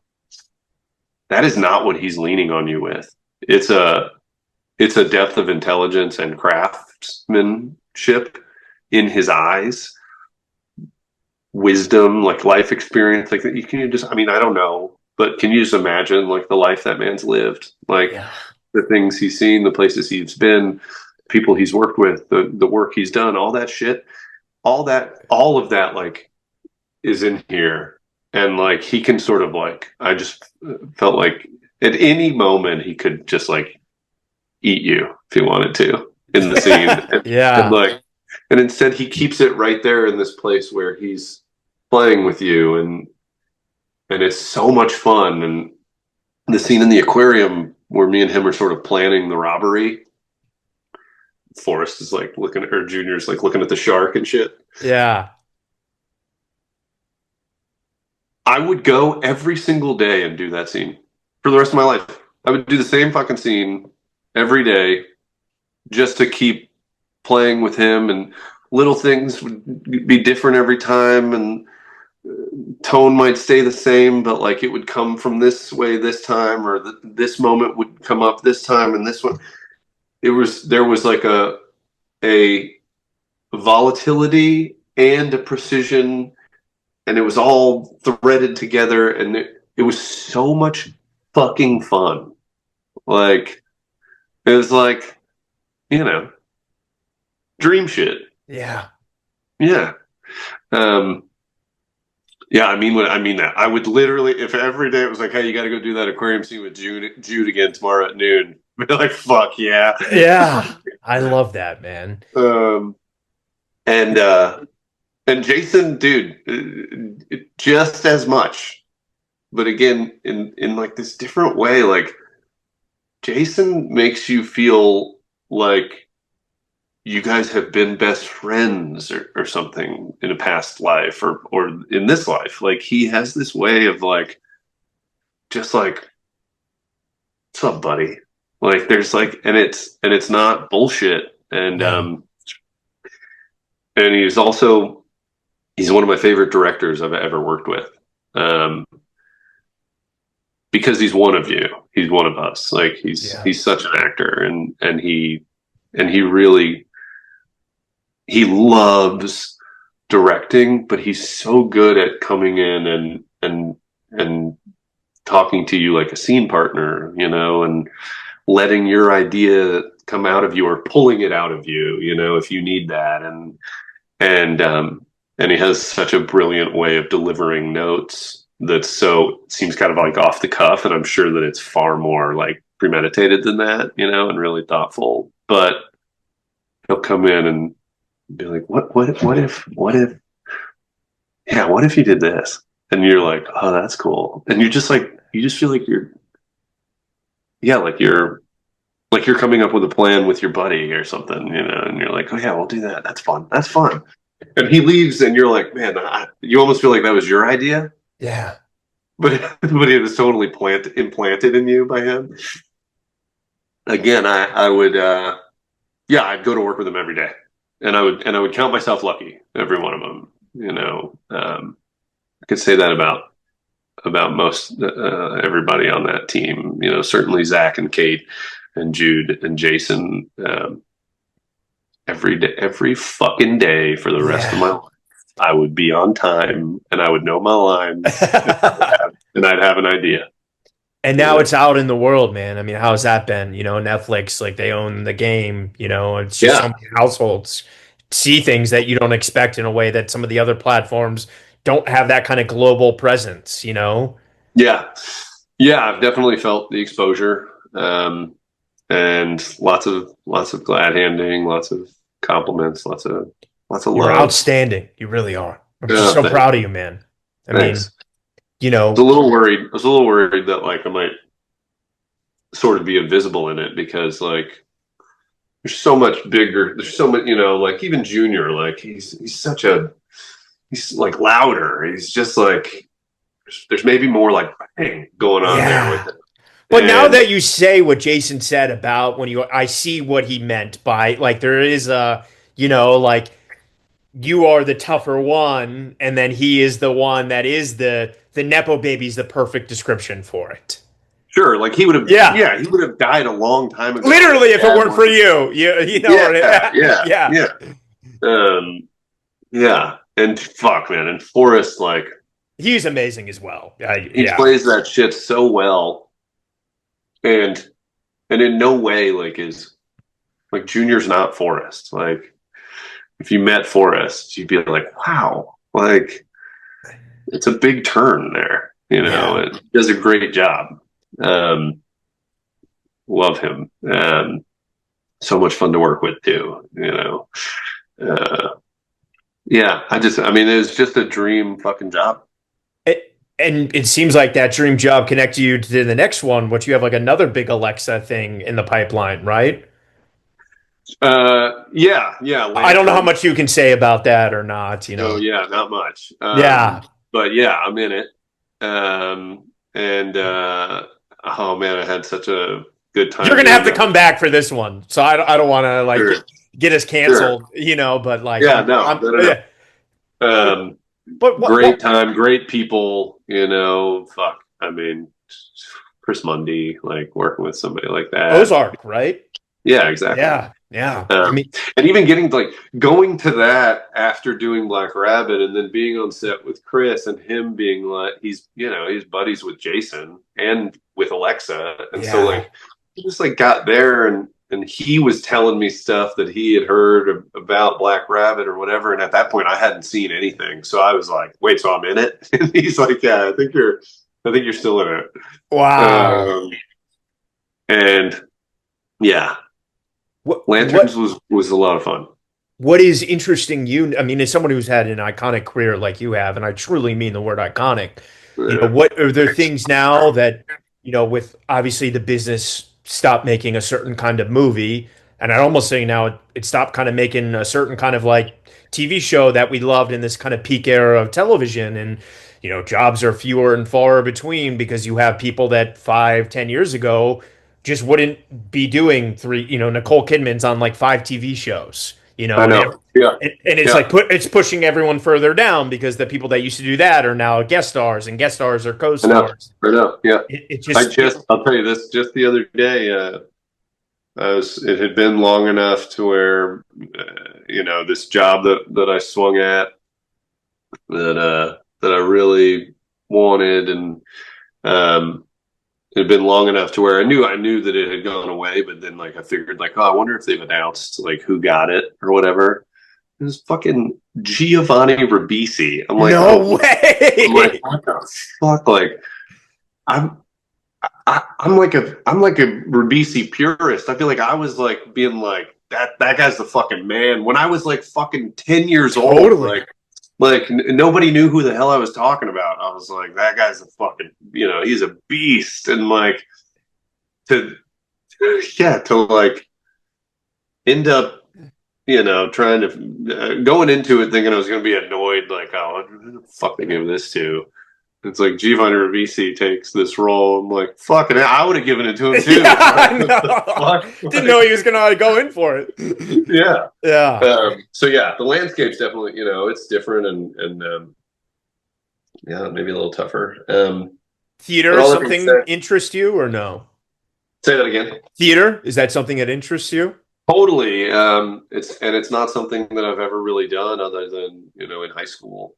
Um, there have been periods of time throughout my career where we sort of like tried to shift our focus to that and even really went after some things and got close or was maybe about to do some things and then but ultimately just to the consequence of coming from a working class place and not having like a net elsewhere. And so like, you got 3 kids and you want to go do this play at the Geffen or this off Broadway play, Yeah. but Nine then hundred like, dollars a week. yeah, Yeah. and which like you're fine. You're like, okay, we'll pinch pennies and we'll do that. But then like then you get lucky and a real like a TV real money job shows up. It's like I Yeah. can't say no to that, like um and so it just hasn't happened. But I would love to. I would You love would to be feel amazing. that that particular brand of electricity. I'd love to get up on stage and see what that's like. Someday. Yeah. Yeah. You know. Wait, Um I've asked every guest who's ever done this podcast this question, and I realize, unfortunately, as the time has gone on in the years that this question answering has only gotten harder because the business has only gotten harder. But uh-huh. as we have mentioned about so many components of how the business has shifted since the pandemic, with in-person auditions, the strikes, less stuff being made, with movie stars going for smaller television roles and supporting, for the actors listening now that are early in their careers or just starting out and are really kind of trying to figure out what to do, like how to get rep or how to get auditions, or if they get a self tape, like what to do.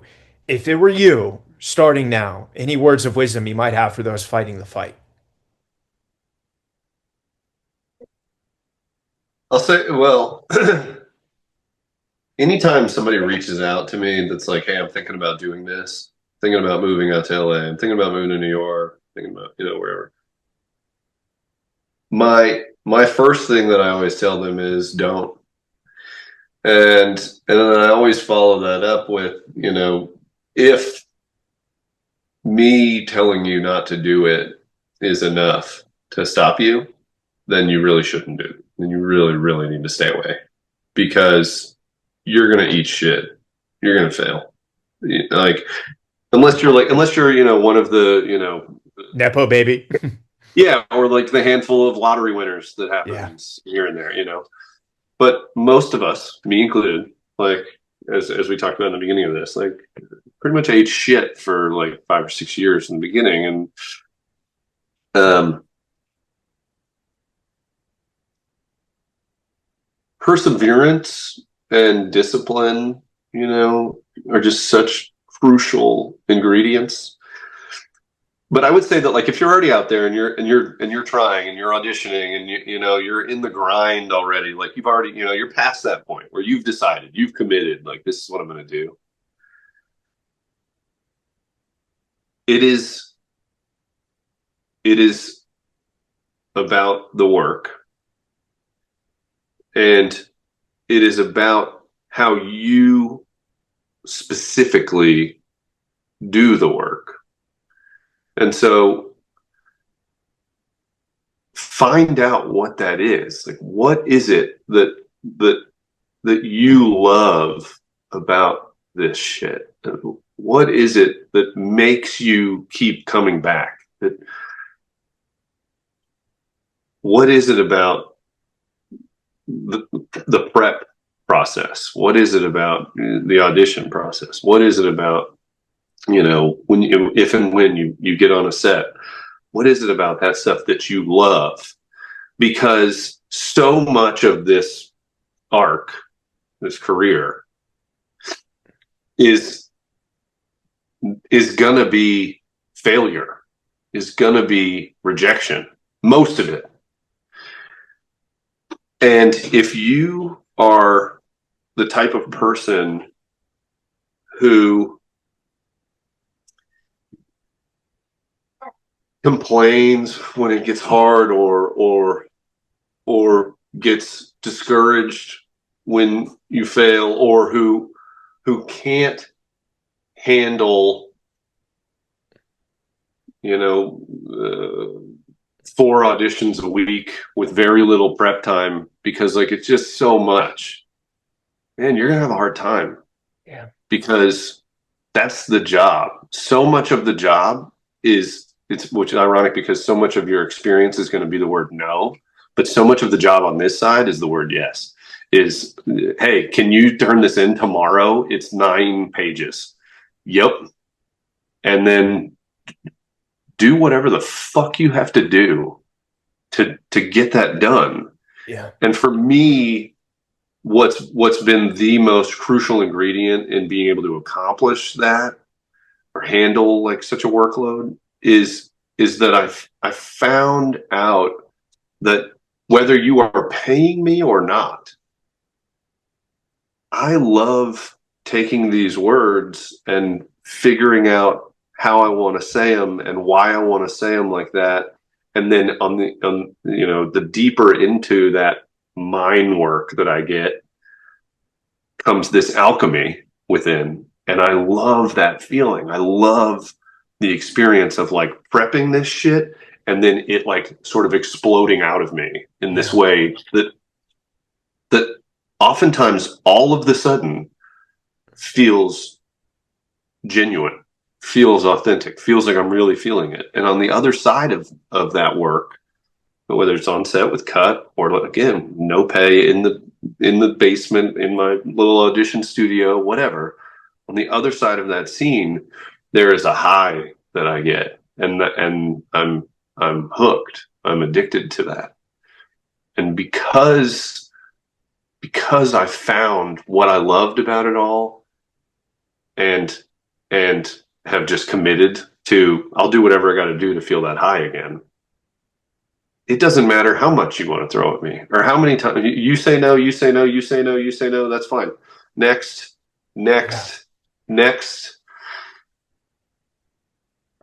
Find relentlessness within yourself, and maybe most importantly, like a genuine love for the craft. Yeah.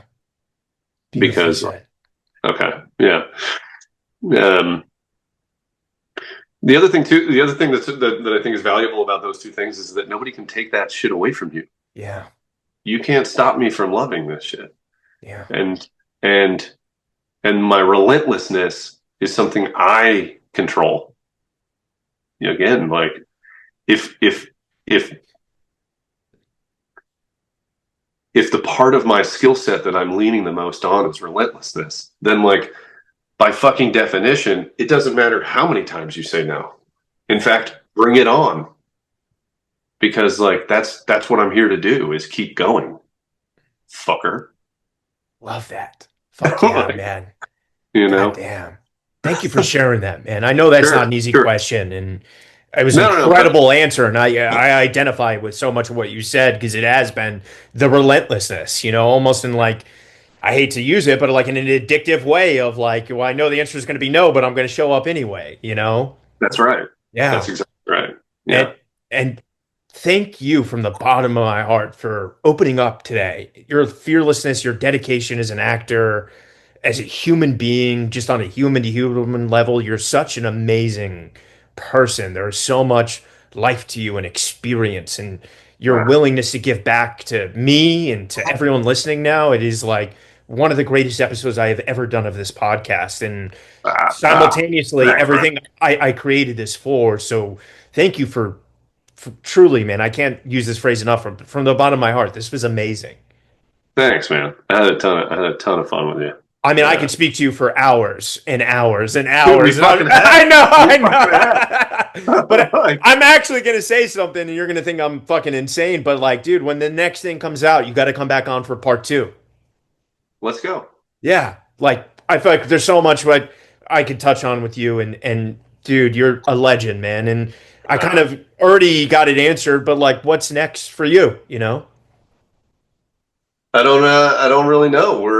We're deep in our relentlessness right now, Yeah, totally. swinging at stuff. There's some things I'm excited about, but they're not fully grabbed yet, you know. We are back in the exercise, just Yeah. like swinging. Which again, it's part of the game I really love. Let's get Taylor Sheridan to bring you back. Yeah, yeah, exactly. That's right, man. That was a fun Yeah. one too. Oh Yeah. man. Well, dude, Chris, I love you, brother. Thank you, man. Hey, Like, thanks, man. Thanks, Ryan. I appreciate that. Thanks for doing this too, man. This helps a lot of people, and I'm so thrilled that I got to be a part of it. yeah, man. Many more to be had. That's right.